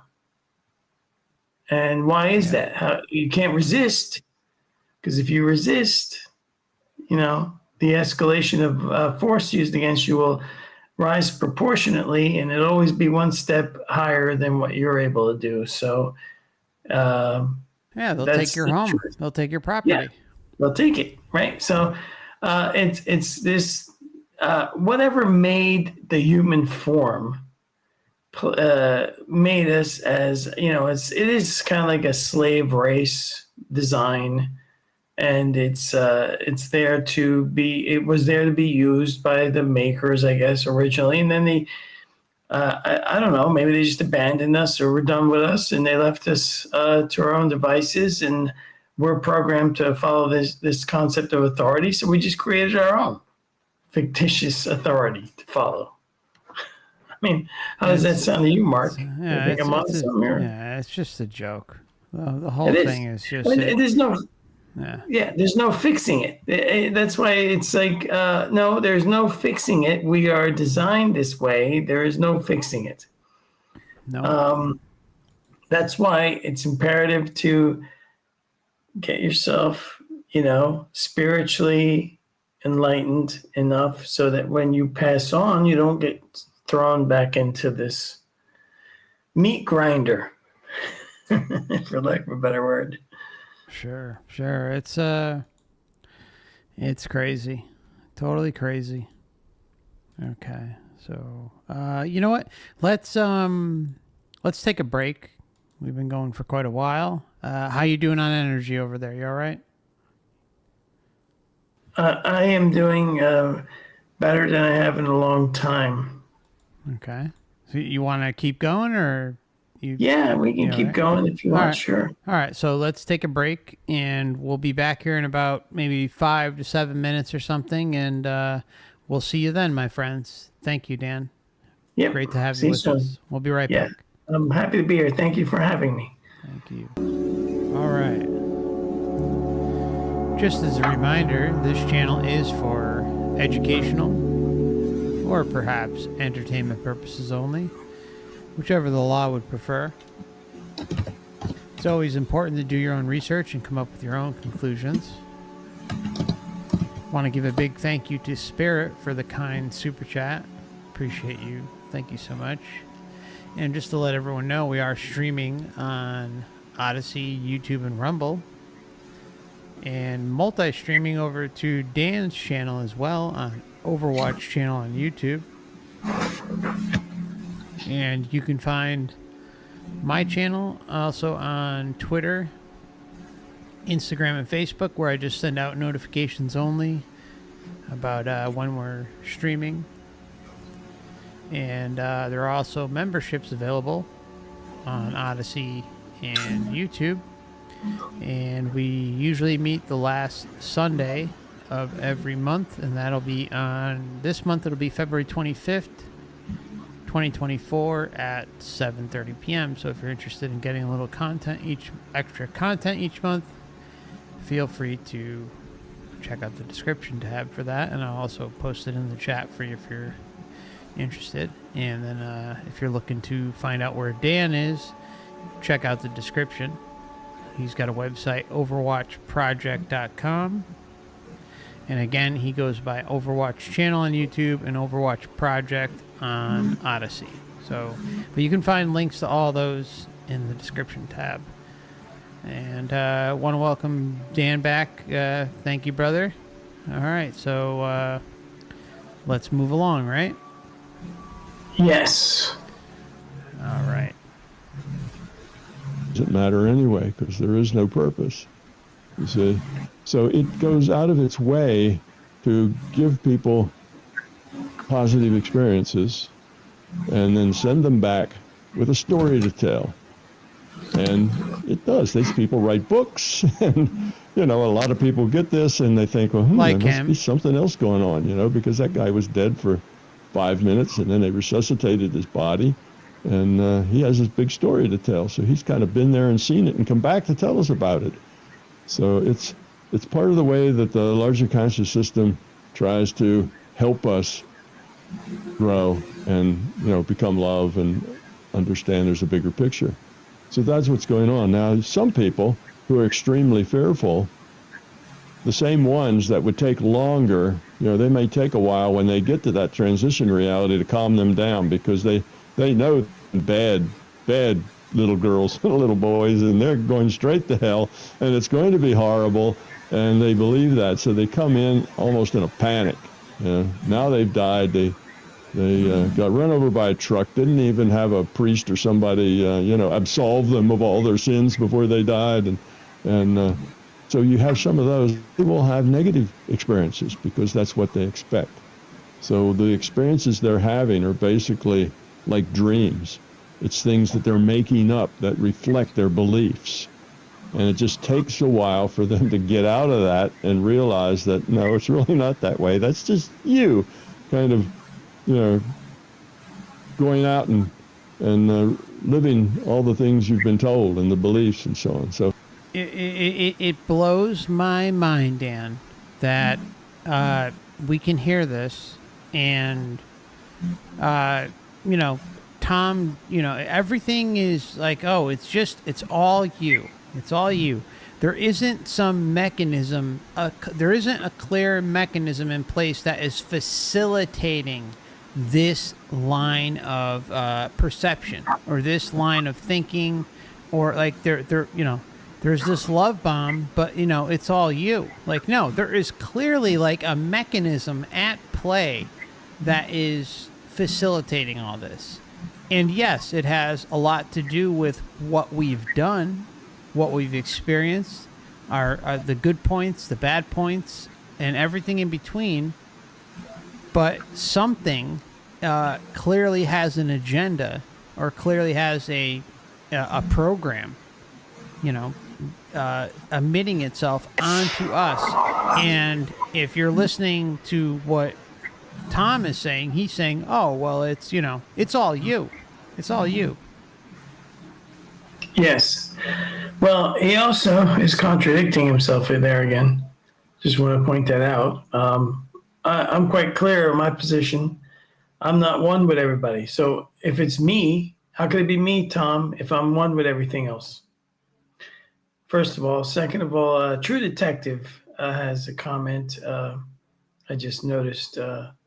It's probably, first she wrote, it's probably not unintentional that Tom sports the architect look. I think that's a reference to the Matrix. Yeah. Entropy increases, though, right, Tom? It also doesn't make sense that there is any improvement or evolution when you're actually piling on more experiences and more entropy. So, but back to what he was saying there. He just how could I? There's an I, but I thought, no, I'm just actually one with everything else. Isn't that what he was saying before? Yes, he contradicts himself over and over with that. Right. I say there is an I, and I am self-contained, and I can network with other things. And sure, you can feel like you're almost one with something else when you're doing that, or you can feel like you're one with something else, but you're not. You're just interfacing with it. Yep. Yeah, I mean, it's that you really nailed it right there. Interfacing with something else. That doesn't mean that it's, yeah, anyways, yeah, that's really well said.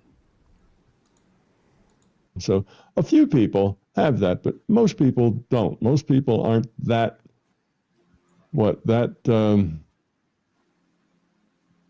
invested, in there. Most people who are religious go because it's a social thing.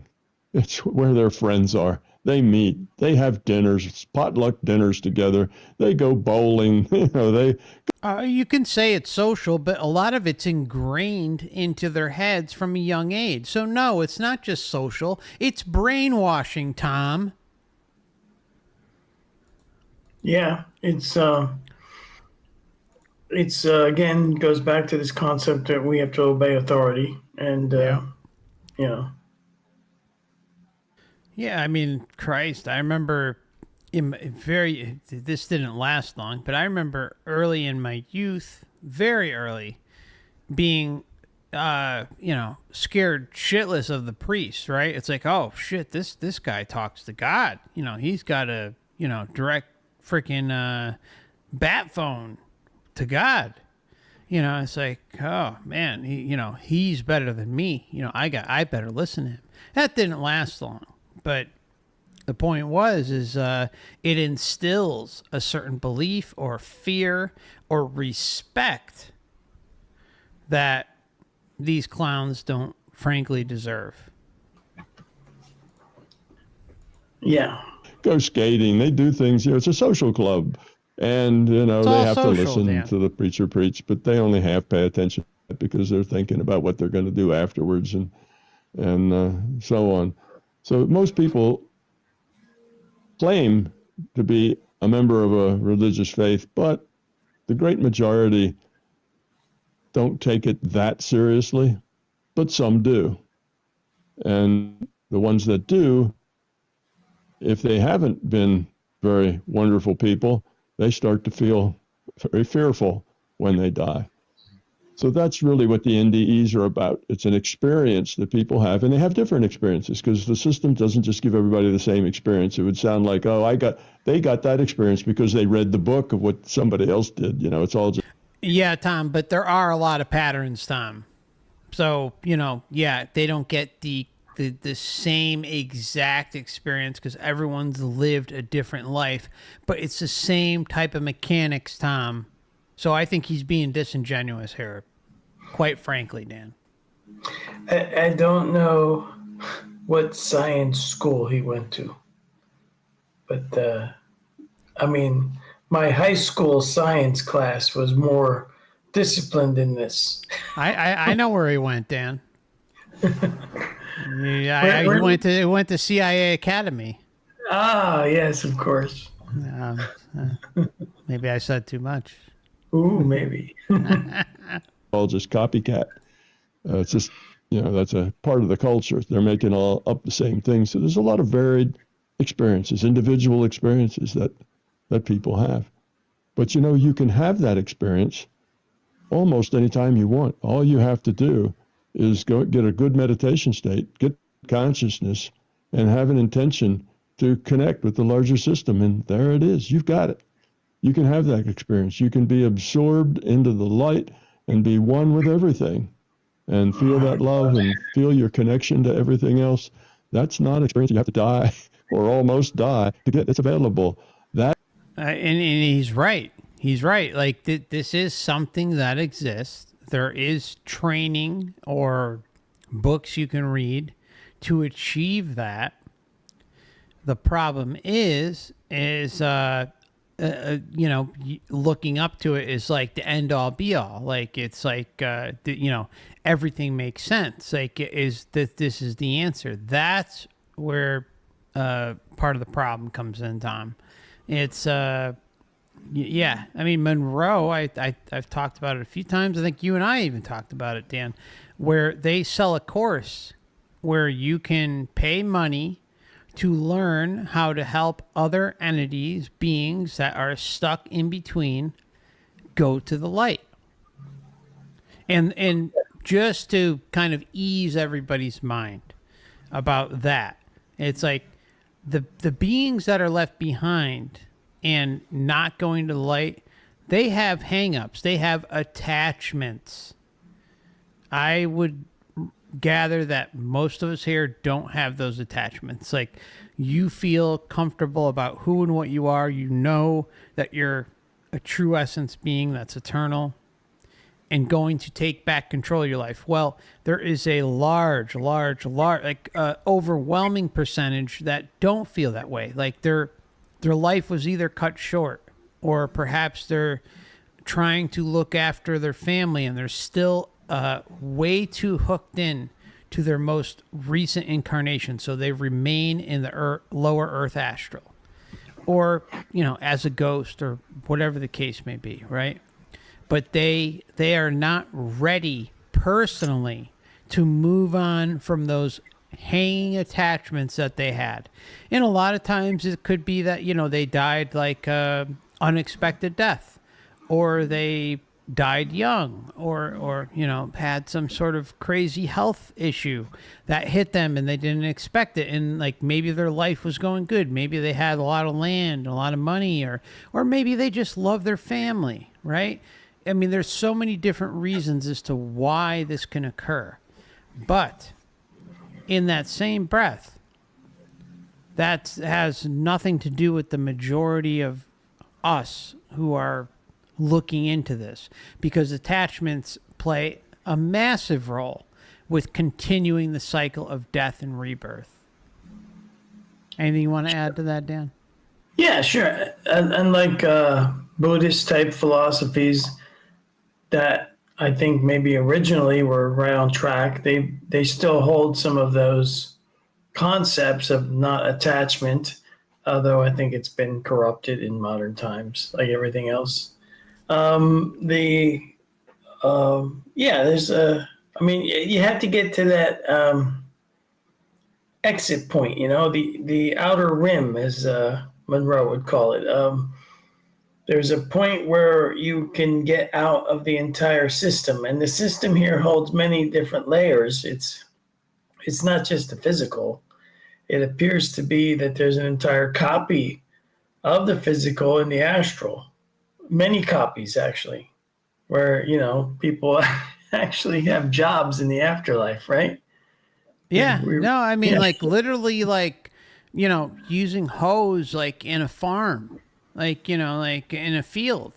Yeah. No, I mean, like straight up, like crap you would not want to do here is somehow like conditioning individuals over there in an effort to keep them coming back here, or perhaps training them for their first human life, or whatever the case may be, right? The point is like, I call it the continuity of familiarity, because that's really what it seems to be. It's like you're able to recognize and be familiar with your surroundings, and everything makes sense because you just came from perhaps Earth or whatever other realm, and these things look familiar to you. And the system knows that, uses it against you, and gets you sucked in. And then, of course, you can throw the whole soul group thing into all that. But, I mean, we can go on and on and on for hours just about that alone, like how this is like clearly like a very well thought out plan.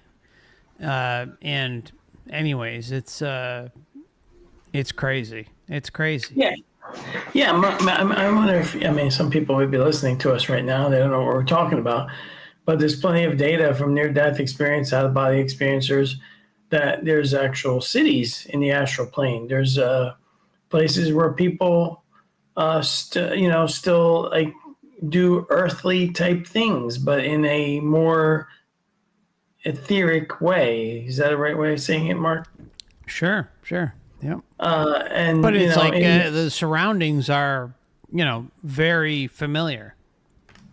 Like a field, like, like we were talking about, like someone has a hoe, and they're grazing the field or whatever, turning the soil or whatever, and like there's a bunch of them out there. Like, what the hell's up with that? Right. There'll be a cafe. There's a barista in there. Yeah. You're going in and you eat cake. Some people still think they have to go to the bathroom. Others in the same place will know they don't have to go to the bathroom anymore. Some of them will look remarkably young and attractive. Others will cling to some elderly appearance they had before they died. This is what goes on in these spirit planes. There's fake heavens, right, where a lot of religious people end up, and they think they're in the holy city or whatever. Yeah. Yeah, I mean, PKOSB says, no, I ain't working. After death, they can shove that crap up there. You know what? Exactly. It's like, who the hell would think that type of surrounding, or that type of, like, even like the soul class thing, like we've talked about that a bunch, like how the soul classes in past life regressions, life between lives, those types of things are like, there's like a blockade. Why is that information not You mean the classrooms? You mean the soul classes? Yeah, Yes. like there's a blockade on information, like, and it's openly admitted, like, oh, like it's no big deal. It's like, well, what the hell's going on there? Like, you can get access to all this other type of information, and yeah, it may be pure, specifically, geared towards the individual or something like that. But the point is, I know Newton makes it very clear that that you can't really get information from there, and if you do, it's like very, very limited. So Sure. what the hell is going on there? It's like, why does a classroom setting even exist in the first place in the in the afterlife. astral realm? Yeah, Yes, in the afterlife. Why? Yeah, and it also again. Like, this system is basically based on lies, as far as I can tell, and they're not even really good ones. The only real reason to get away with it is because people have the remarkable capability of ignoring lies that are right in front of their faces.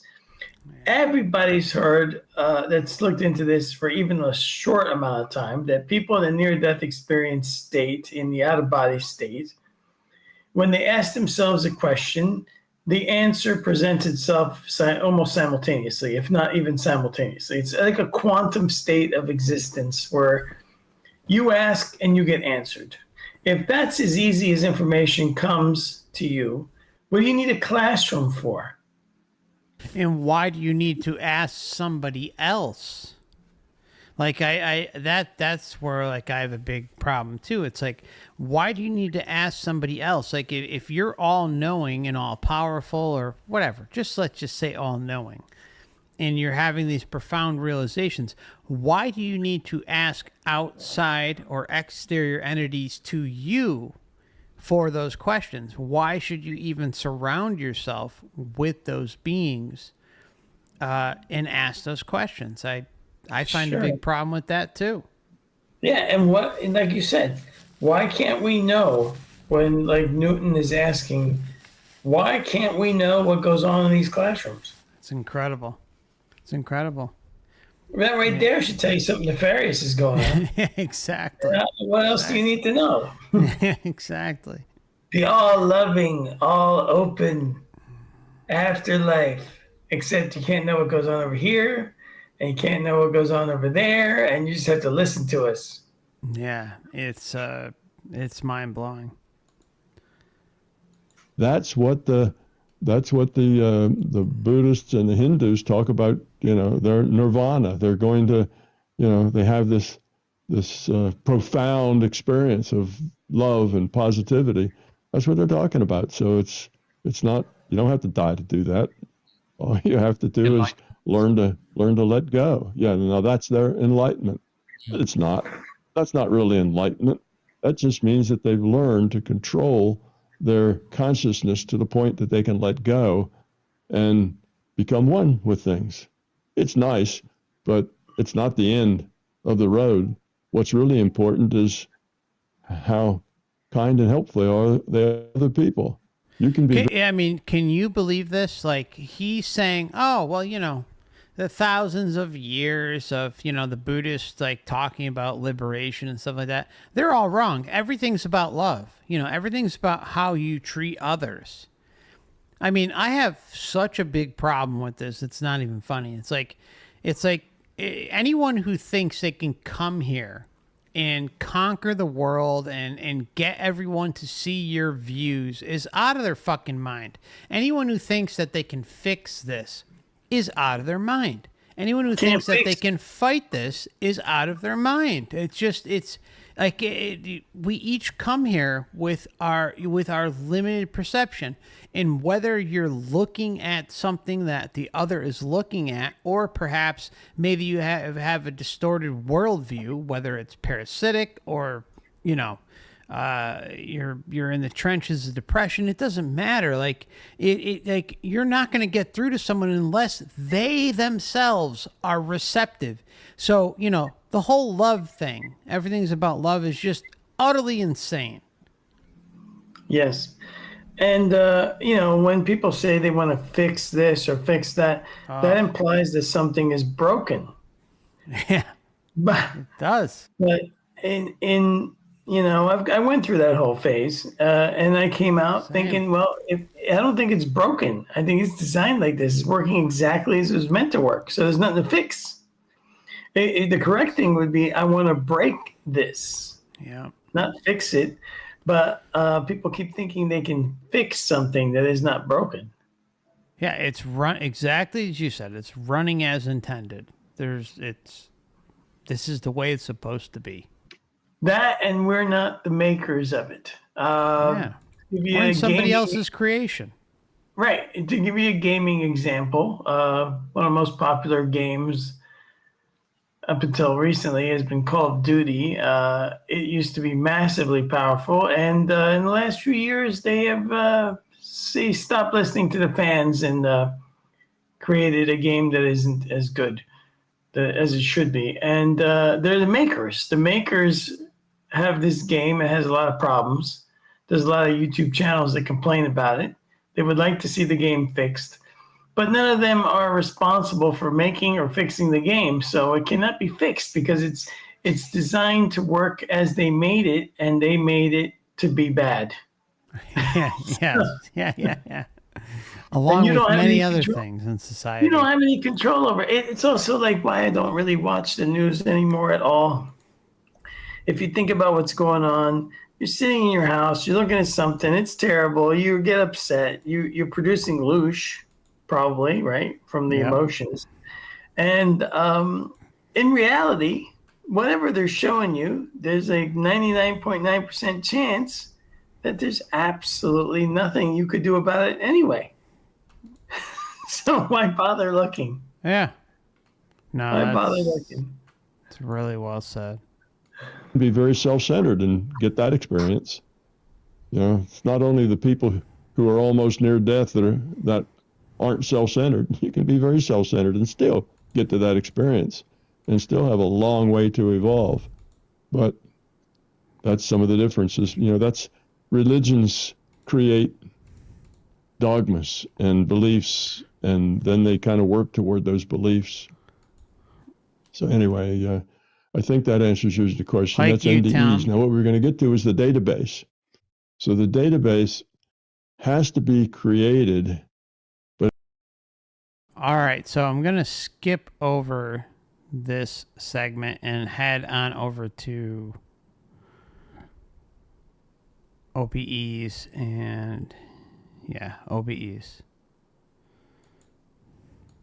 Out-of-body experience is most accurately described as a single-player game that's been handed to you by the LCS.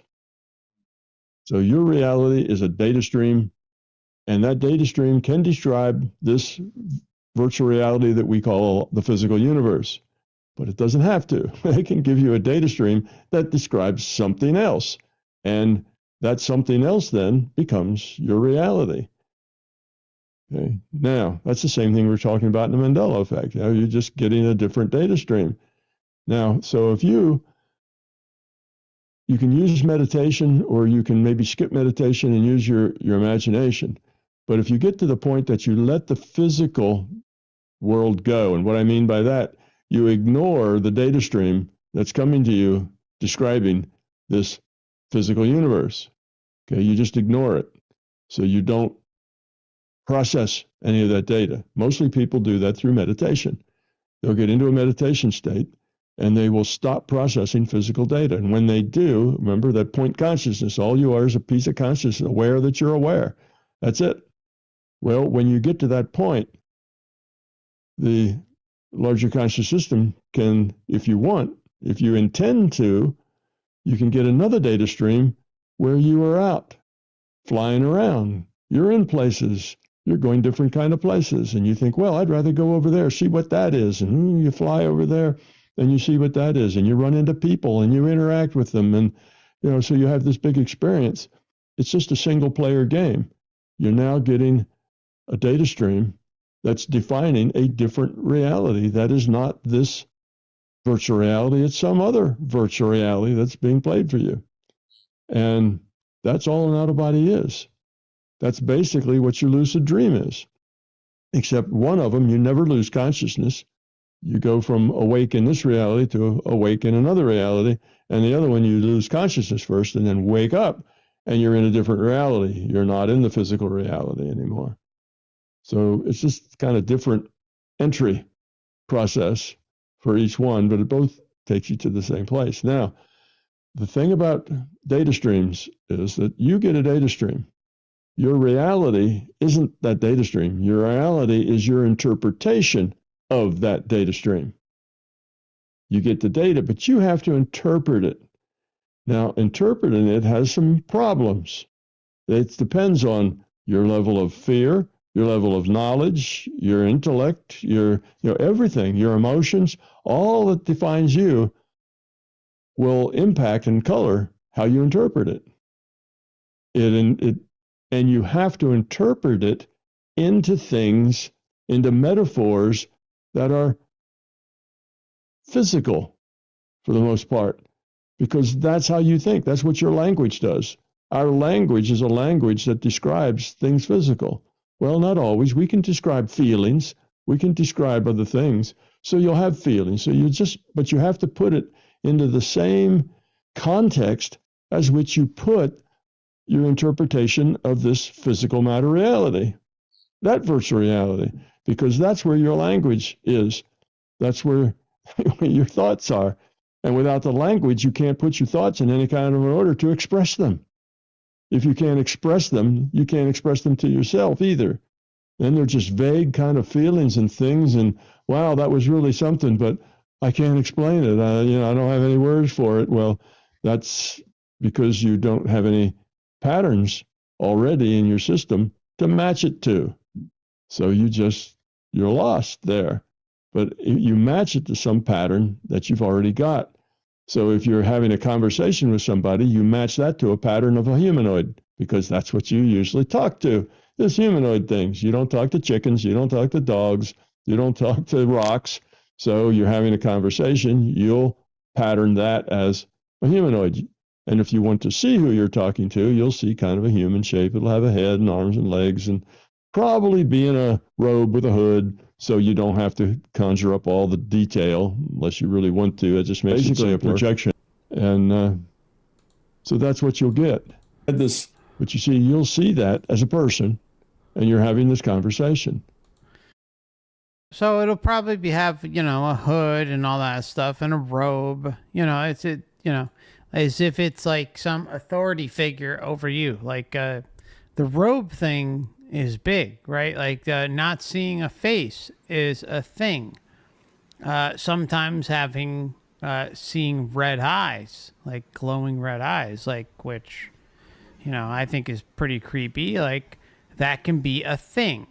I can't nail down percentages for stuff like that, but it's like just the robe thing alone, Dan, projects authority. Yes. Yeah. First of all, I can talk to my dogs and they understand me. He said you can't talk to dogs or something like that. Yeah. Yeah. But the robe thing, listen. They get us. I don't know what he's talking about here. He has, this is a big word salad that just came out just to describe out-of-body experiences.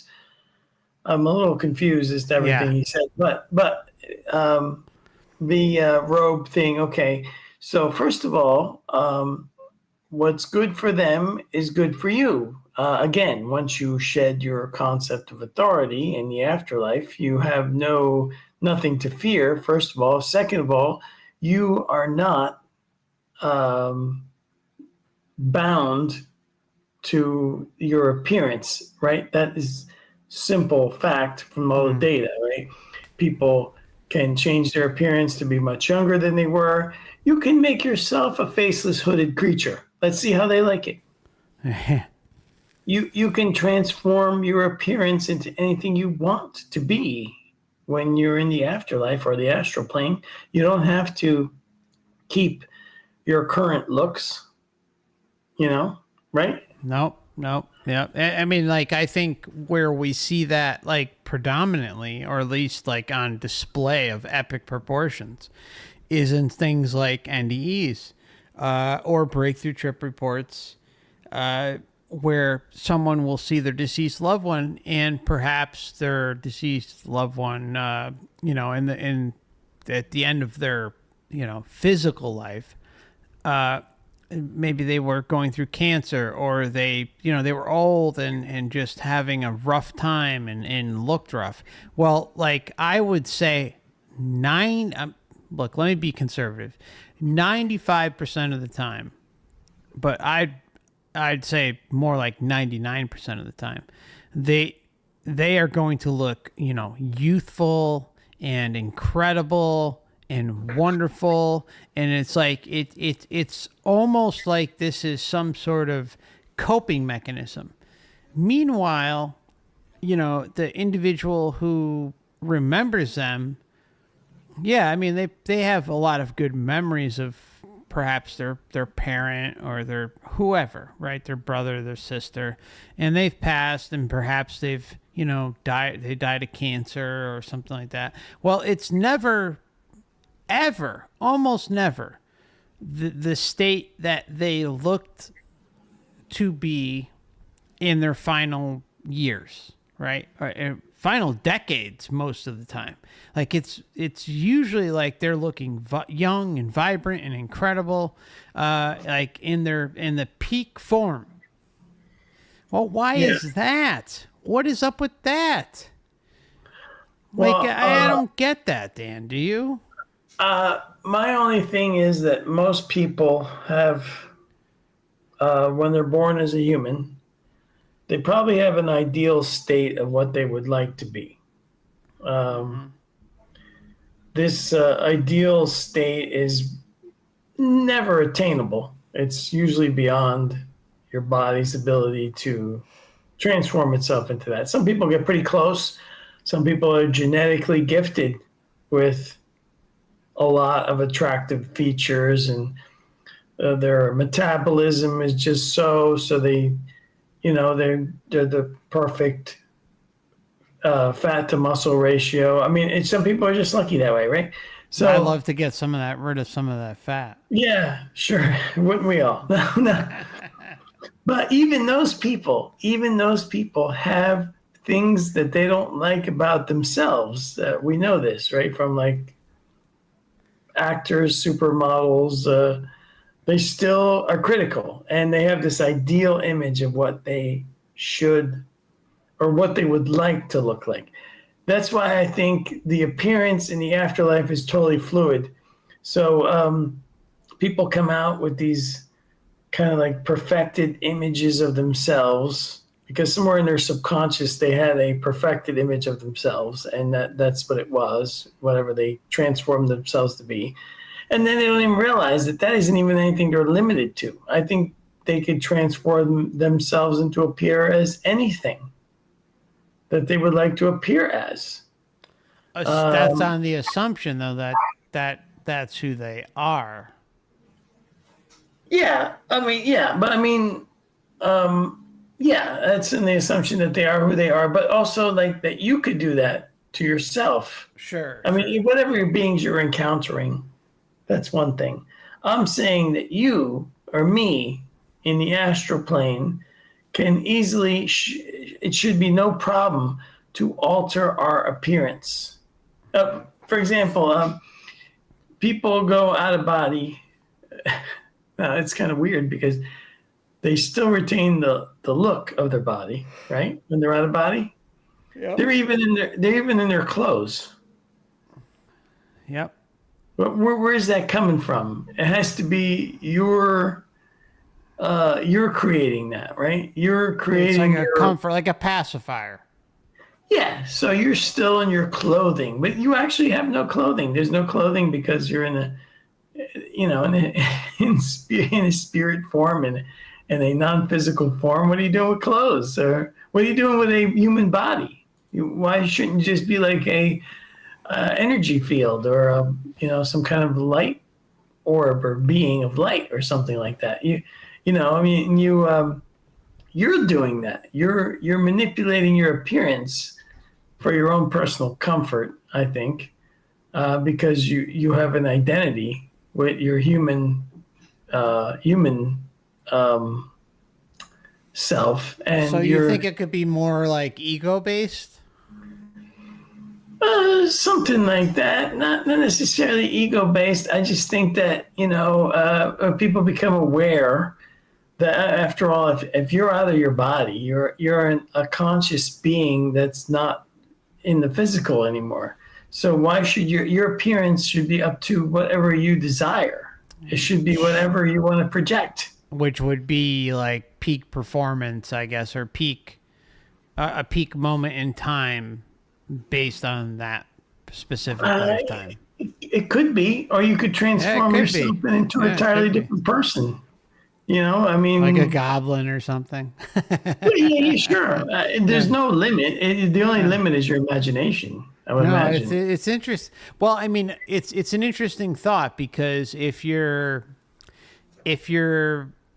still stuck in the matrix anyways, and if we're led to believe that they are who they claim to be, which would be our deceased loved ones or pets or whoever, then it would make sense that if they are still stuck in the belief system of that everything is legitimate, that they would want themselves to be reflected in their, peak moments or, whatever they were.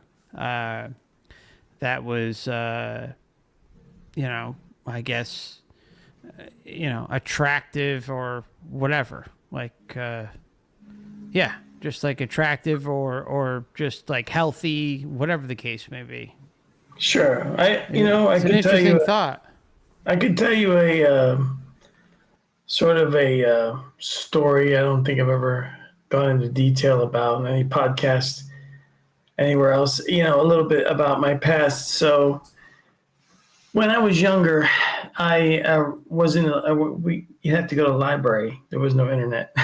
So I would always take out the books on UFOs and stuff like that. But I was also very interested in psychology. And I don't remember the author, but there was a book on how to use self-hypnosis to improve your life. So it was basically a how-to book. It explained the whole process of self-hypnosis. It was, I thought, exceptionally well written.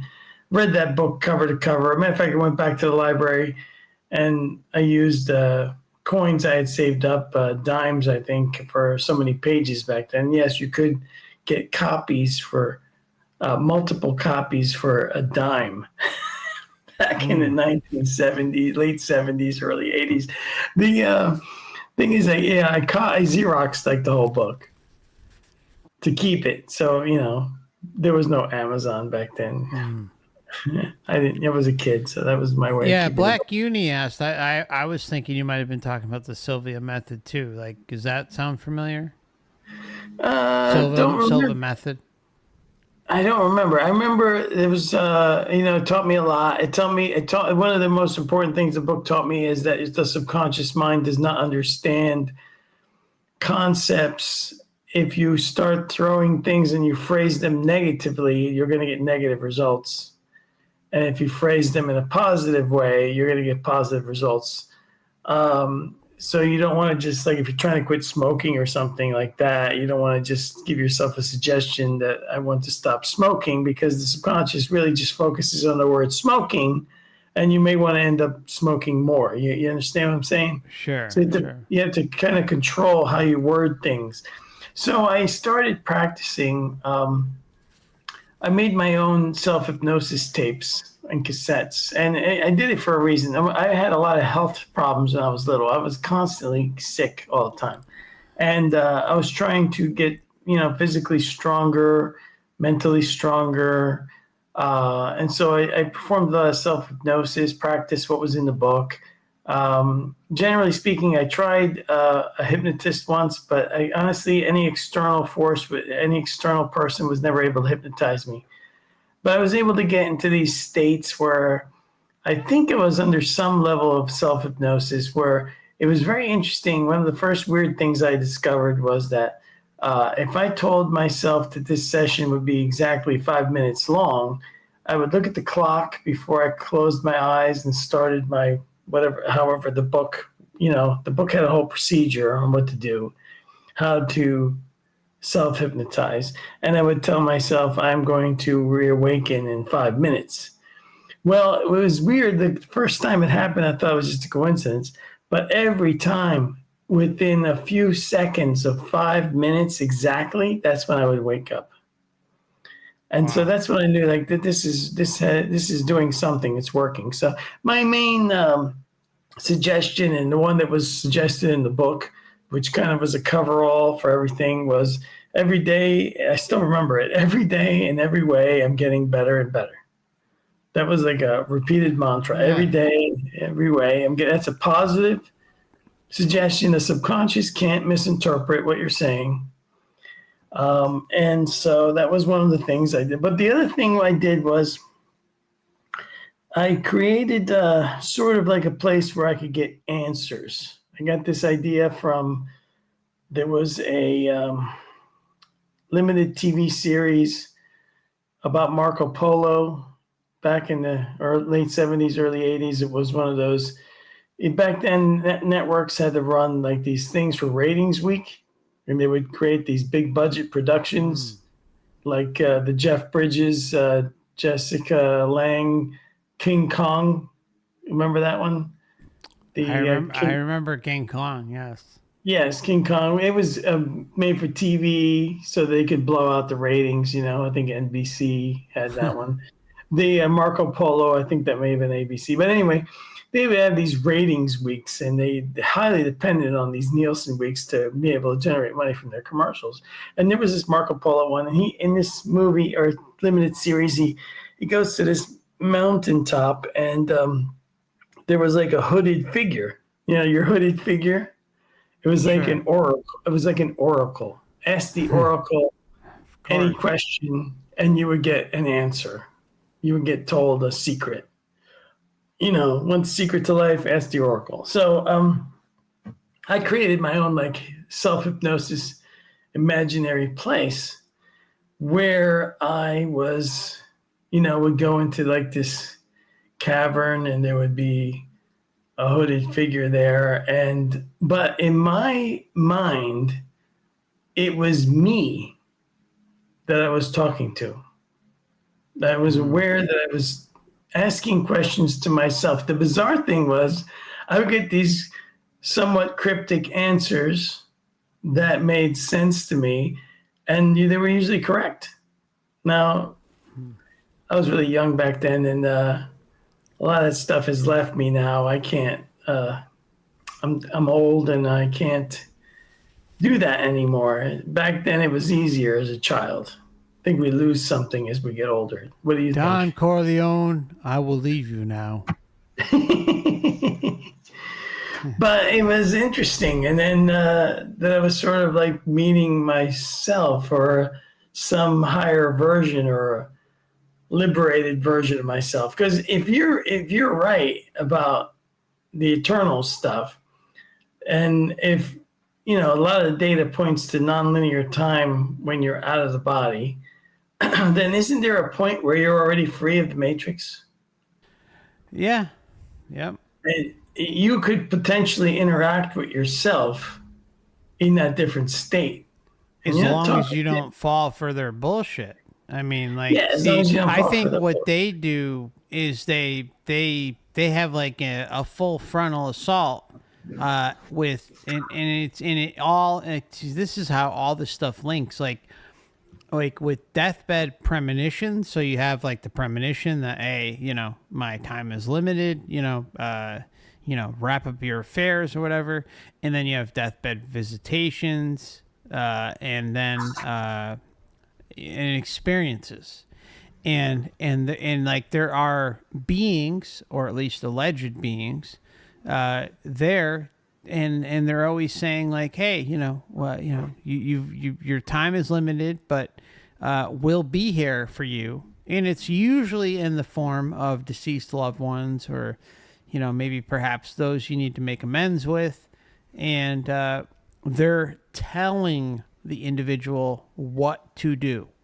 So it's like, not only are they on their way out, but they're getting interfered with. And for me, I've put it out there. It's like give me all the premonitions and bring it on. Give me all the signs that, will indicate to me that, it's time to go.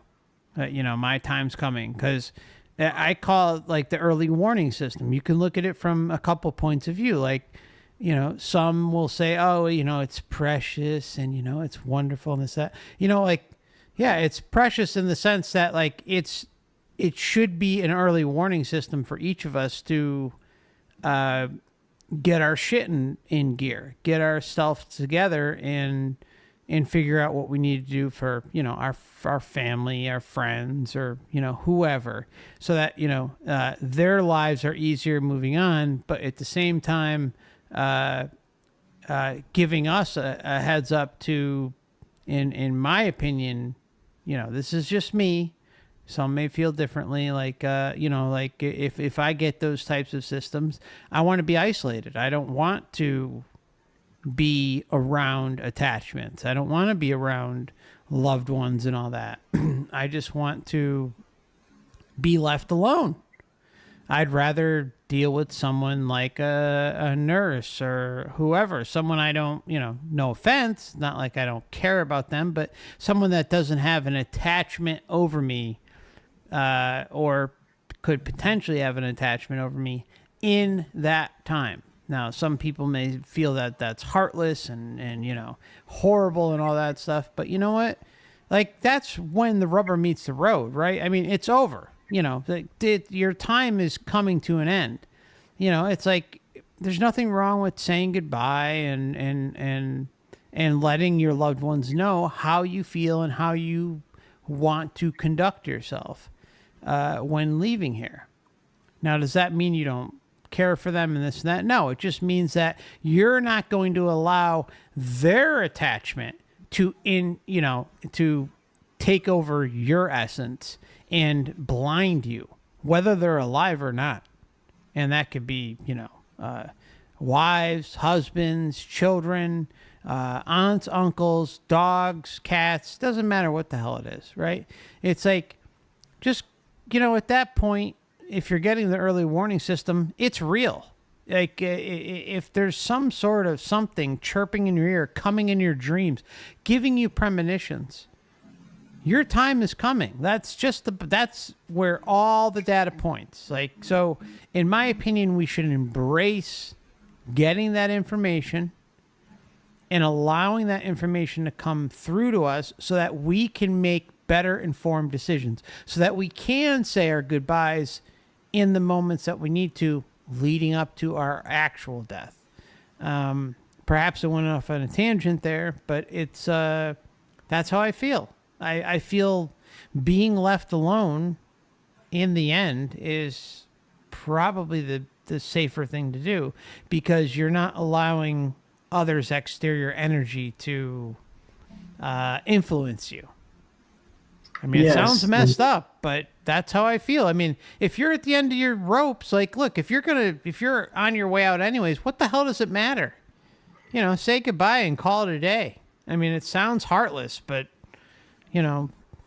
why have attachments lingering over you, and especially from those that you love and care about, which are your soul group, which are part of this evolving process. Like, and that's where, you know, that's not me just making it up. It's just like, that's what the data shows. It shows that we keep reincarnating with the same soul group, or, you know, it may not be every single time, but we're incarnating over and over and over again with the same group.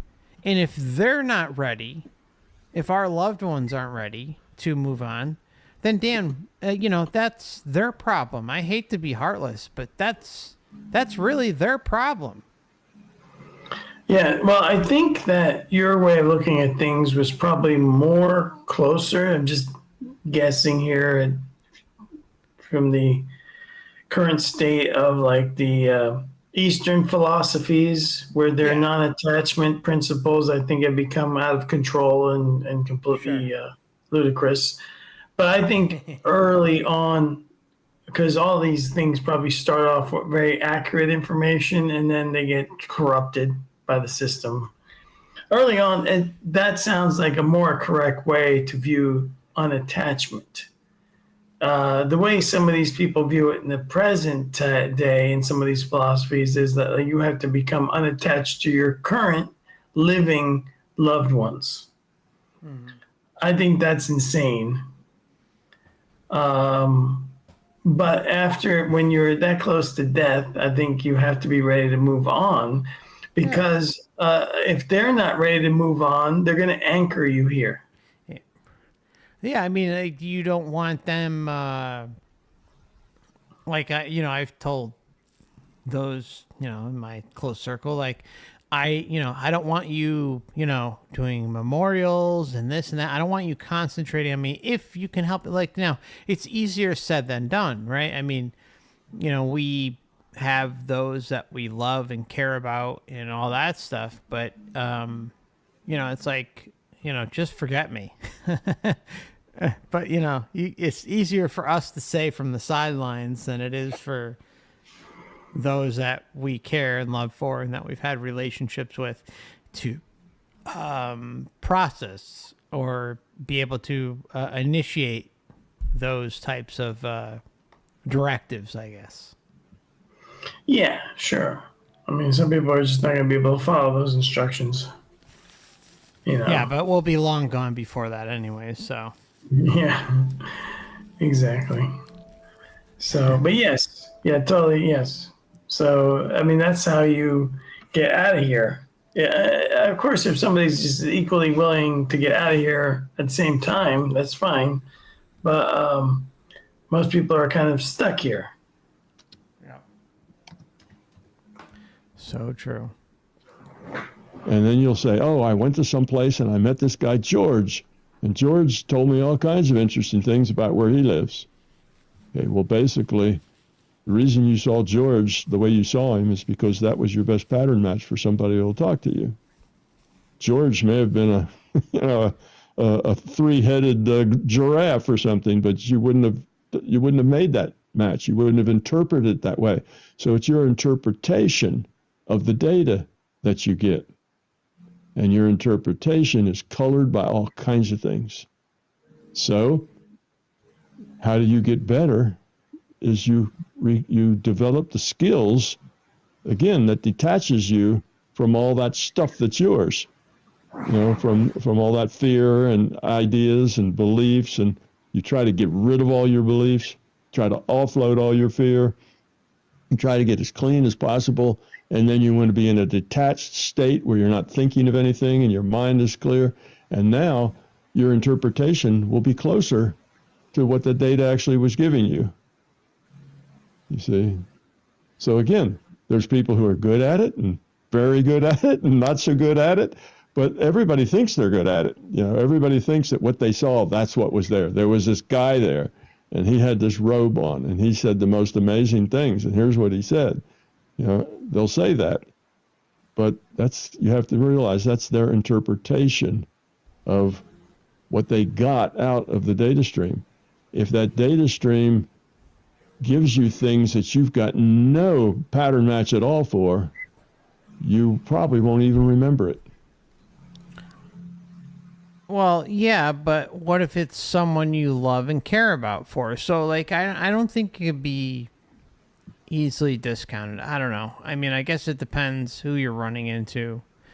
I'm going to play one more video from Tom. Before you do that. Yeah, go ahead. Yep.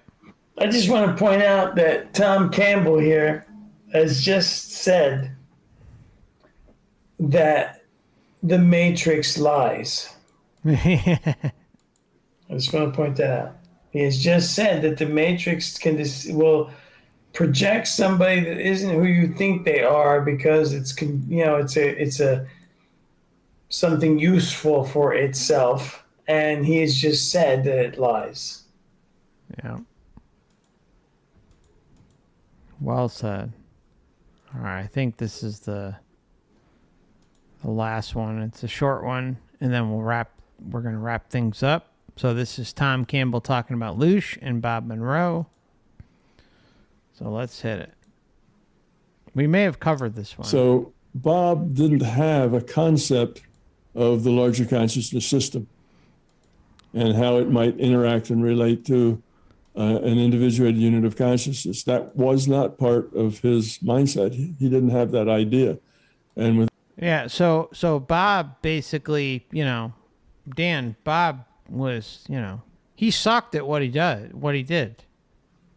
Yeah. I mean, like, even though, like, he had OBEs from childhood, he didn't know what the hell was going on. He wished that, he had the amount of abbreviations and copes that, Tom had or was able to reproduce. But, Christ, Bob's a nobody. And how That it might is- Go ahead. Yeah, I'm sorry. that is a little bit Condescending. insulting. Yeah, condescending toward someone who's a pioneer in all Yeah. this. Like Dr. Moody, I would consider him a pioneer, one of the first person to come out and give us near-death experiences. And Rob Monroe was the pioneer of out-of-body experiences, I think. Yep. He was. No need to be condescending. I mean, I know we can get a little irritated with the way he handled the whole Lush thing, but you can also understand that it was so emotionally disturbing for him that he just had to cope with it. He had a coping mechanism. Yeah, and I think Tom kind of, it's like, hey, Bob's dead. I'm going to take over the reins and come up with my own jargon about reality. Just my opinion. Perhaps I'm wrong. Yeah, I would, I can see that. interact and relate to an individuated unit of consciousness. That was not part of his mindset. He didn't have that idea. And without that idea, he had to come up with other explanations of the things, of the information he got. So it's, he had himself coming back and interacting with himself. And it was like this chain of his selves trying to help, you might think, older selves helping younger selves or helping other selves grow up again. So he had this chain of events that were really all him. And that was his best interpretation of that. Had I had that exact same experience, I wouldn't have interpreted it that way. Mm-hmm. It would have been a different interpretation. So that's just Bob's interpretation. Bob created a bit of a controversy he created a controversy because he perhaps, opened a lid about what was going on here. I mean, even though the evidence is all around us. Yeah, I don't see. Yeah, you're right. Yeah. Keep going. Okay. So that's just Bob's interpretation. Bob he created a bit of a controversy and a can I say, maybe even some very negative information just because of the way he interpreted the thing about Lush. I don't know if you remember the Lush Oh, we part remember. of Bob's book, but he basically said that he realized that we humans were like farm animals, and we were making Lush, and there were these bigger, more superior beings outside of us that were harvesting the Lush. Yeah, like a farm. So, that our reality was nothing more than a Lush farm. That was his interpretation, but he missed the point of what they were trying to tell him, and because he came missed the point out then. of a Ohio farm, that's his He that's missed his background. He could. He missed the point, Dan. But this is where I really get irritated with this Campbell guy. Me He too. goes so far off the data point. Okay, first of all, Monroe did not interpret anything. He was given information. Exactly. It's like if I told you that it was raining today, and then you went and told other people what I told you. You didn't interpret anything. You just repeated what I said. Okay, he was given a account of why the earth existed. He didn't interpret anything. He was so depressed by it that he went into seclusion for a while. He was depressed. Yeah. It wasn't because he interpreted anything. He was simply told, as a matter of fact, this is where it all came from. It was very logically laid out from, the reasoning, the Lush, that it's crude in its natural form. It's very hard to find the refined, good stuff. Somebody decided to make. I mean, we have this experience here on Earth, right? It's it's in our face. Right? How many people throughout these millennia have spent their time trying to perfect, invent, or purify and make more powerful drugs? That's right. I mean, Lush was described as one of its things like gold. It's like a drug. It's something incredibly valuable to someone somewhere. It's very hard to find, and somebody wanted to farm it. We do that here. We need more of this. We'll farm it. Yeah. We'll make more. We'll manufacture it. Hard.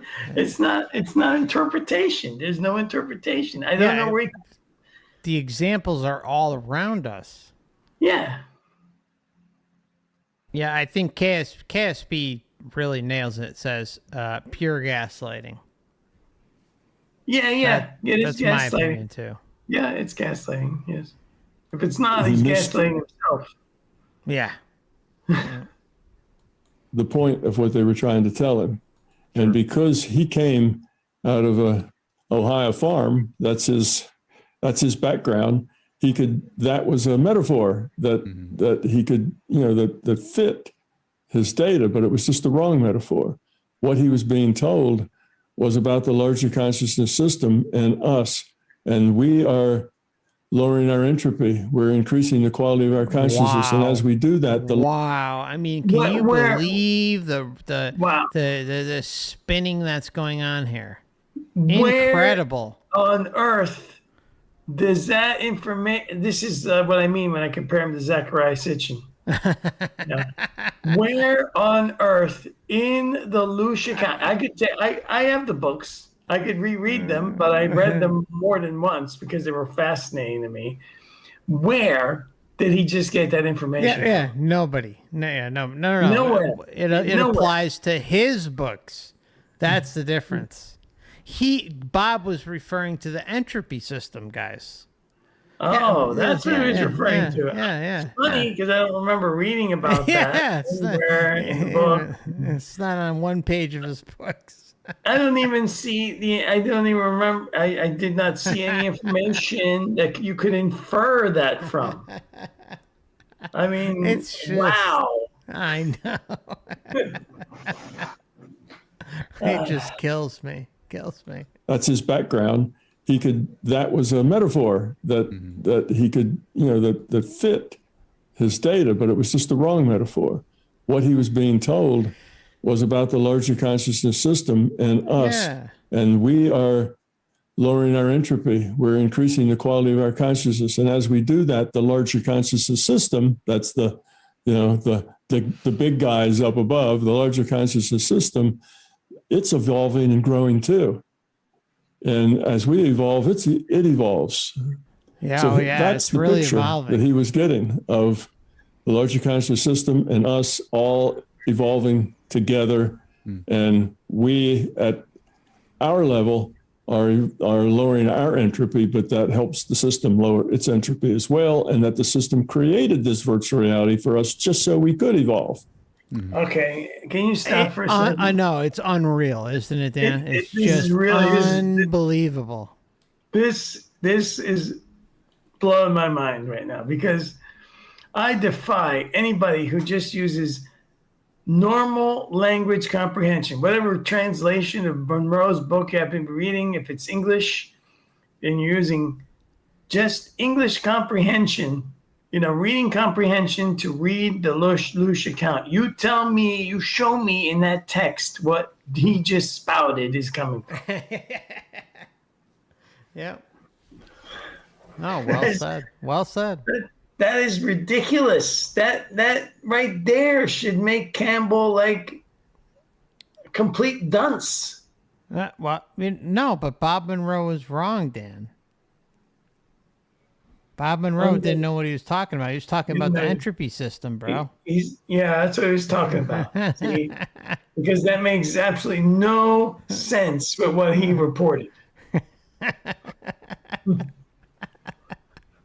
Wow. I know. It's mind-blowing, isn't it? It's It is mind-blowing. The rings he'll run around his audience.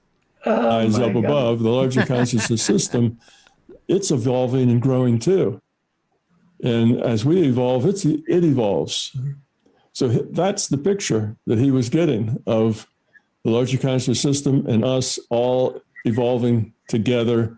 And we at our level are lowering our entropy, but that helps the system lower its entropy as well. And that the system created this virtual reality for us just so we could evolve as part of its own evolution. Yeah. Well, he took that idea and turned it into, we were a bunch of cattle making loose on the loose farm, and the big thing up above us was sucking up that loose and getting an advantage from it. He missed the metaphor there. He put the wrong one in. So it's a metaphor, Dan. Everything's a metaphor. Okay. I mean, this is so mind blowing right now. I just really, I don't know how anybody can take this guy seriously at all. I mean, this really takes the cake. None of the other stuff that you played is this egregious. This absolutely so insane what he's saying here. First of all, he did not. I can't stress this enough. He was told a story, that he was given an account by someone who claimed to know why the earth exists and who made it. And he was taken on a tour. Yes, he was taken on a tour. Yeah. A full-fledged tour about the psychopathy of Earth. Yes, it was a tourist destination where people could go look at the insanity of Earth from afar, from a safe distance. A couple of them went off the tour and joined the Earth realm. Ed, the director there, helping them in. Hey, this sounds cool. I want to give it a try. But there is nothing in that. Nothing. It's not. Oh my God! And this is unbelievable. So, because he knows about farming. Yeah. Because he knows that's about why it happened. Because he grew up on a farm. Yeah. Oh my gosh! So, okay, it can't be that. Of course, we do things like we repeat things that our psychotic makers did to us, right? It's not like we're making farms because we are a farm. You know, it's not like it's a metaphor or anything. It's like that we're simply repeating the vicious cycle, like domestic violence. You know what I mean? Oh yeah, yeah. I mean, you could look at it that way. I mean, but I don't see where he's coming with this at all. It's a stretch to go any direction with it. That's not what. Okay, never mind. I can't help but laugh, man. I've been laughing the whole time. It's just It's funny. Unreal. It's funny. Anybody can take him seriously. So now you have people, prison planet and do not go to the light and all that nonsense, basically based on that misunderstanding he had. So no, it's okay. So like this is where like it's even more offensive. Like no, like you can look at NDEs, you can look at the data, the patterns, like the consistent patterns, and they show over and over and over again how we are essentially drugged with a love bomb. And if you take into account how you can be manipulated with love here in the physical, it's not far-fetched to think that this tool, which we talk about all the time, how it picked the pinnacle moment of a loving moment in your life, and you cannot compare it to what happens in the astral during something like, let's say, a near-death experience. Right. I don't. Yeah, I mean, and the evidence kind of speaks for itself. There's no. If you just look at it without like emotion, you keep your emotions in check, and you just use like straight up common sense, logical thinking. If it was any other crime being committed, you would be able to see it. Why can't people see it? This is very, very criminal what's been done to humanity. It is. And I don't think it's that hard to notice. I mean, and as far as like Monroe, he's a witness. He's a witness, and he's reporting what he witnesses. What he witnessed. That's called direct evidence, Tom. Yeah. In courts of law, a witness is direct evidence. It's not anecdotal, and it's not a metaphor. It's just. Right. And this went on for a while. It wasn't just like one OBE session. It went on for a couple weeks or something like that, right? Yeah, it was something that, and then it caused him to shut down. It wasn't because he was interpreting or he was inventing some kind of story based on what he was told. It's like as if Tom, if somebody witnessed like I don't know. An incident and they reported it to the police or whatever because it was a crime. And then Tom wants to come along and say, well, yes, that's what they saw, but that's not what really happened because they're interpreting it all wrong. It's just unreal. And yeah, I mean, and even the fact, okay, I'm not even going to say it, but let's just move on. We're almost over. That was a good. You have people, prison planet and do not go to the light and all that nonsense, basically based on that misunderstanding he had. Nonsense. So Bob was a good explorer, and he didn't have a lot of beliefs that warped his, what he saw, warped his interpretation. So he had a pretty good mind, pretty empty of a lot of junk. So he was good at it. But still, there was a lot of things that were just representative of his belief. So there you go. Tom is that effective? That's right. That's right. Only Tom. What would we do without him? I know. I can tell you what I would have done. What would we do without him? Yeah, I would have had countless of hours of time back that I spent reading those horrifically long volumes of his, trying to make sense of what he was saying. Yes, yes, yes. I want to thank Tom S. for the very kind super chat. It says, I feel sad sometimes wondering what happened to my loved ones and friends from my previous incarnations. Is this feeling of sadness a result of attachments? No, not necessarily, Tom. No, it's empathy and compassion. Yeah. No, I think that's a fine way to think. There's nothing wrong with that. Right. There's we're most of humanity is actually filled with humans that are quite capable of being kind, loving, generous, helpful to others. But we get caught up in this groupthink and authority obedience, and that turns people in. It's like George Carlin said, he really loves people. As long as they're alone, but in groups they go they go out of control. He said, if you have two of them together, things start to go south. No, That's the truth. Right. Yeah, it is the truth. It is. Okay, so one more here. Holiday Fairchild, thank you for the very kind super chat as well, says, thanks for another great stream, guys. I really appreciate your insight. This is the closest to my views I've had my whole life. Thank you. Oh, that's very nice. Welcome. That is Thank nice. you. Okay, so I want to provide Dan any closing thoughts before we wrap things up. And I will be over on the Truth in Gaming channel after this, so anyone who's interested will be headed into Valhalla, Assassin's Creed Valhalla, and a link should appear in the chat afterwards. But any closing thoughts on our good friend Tom Campbell?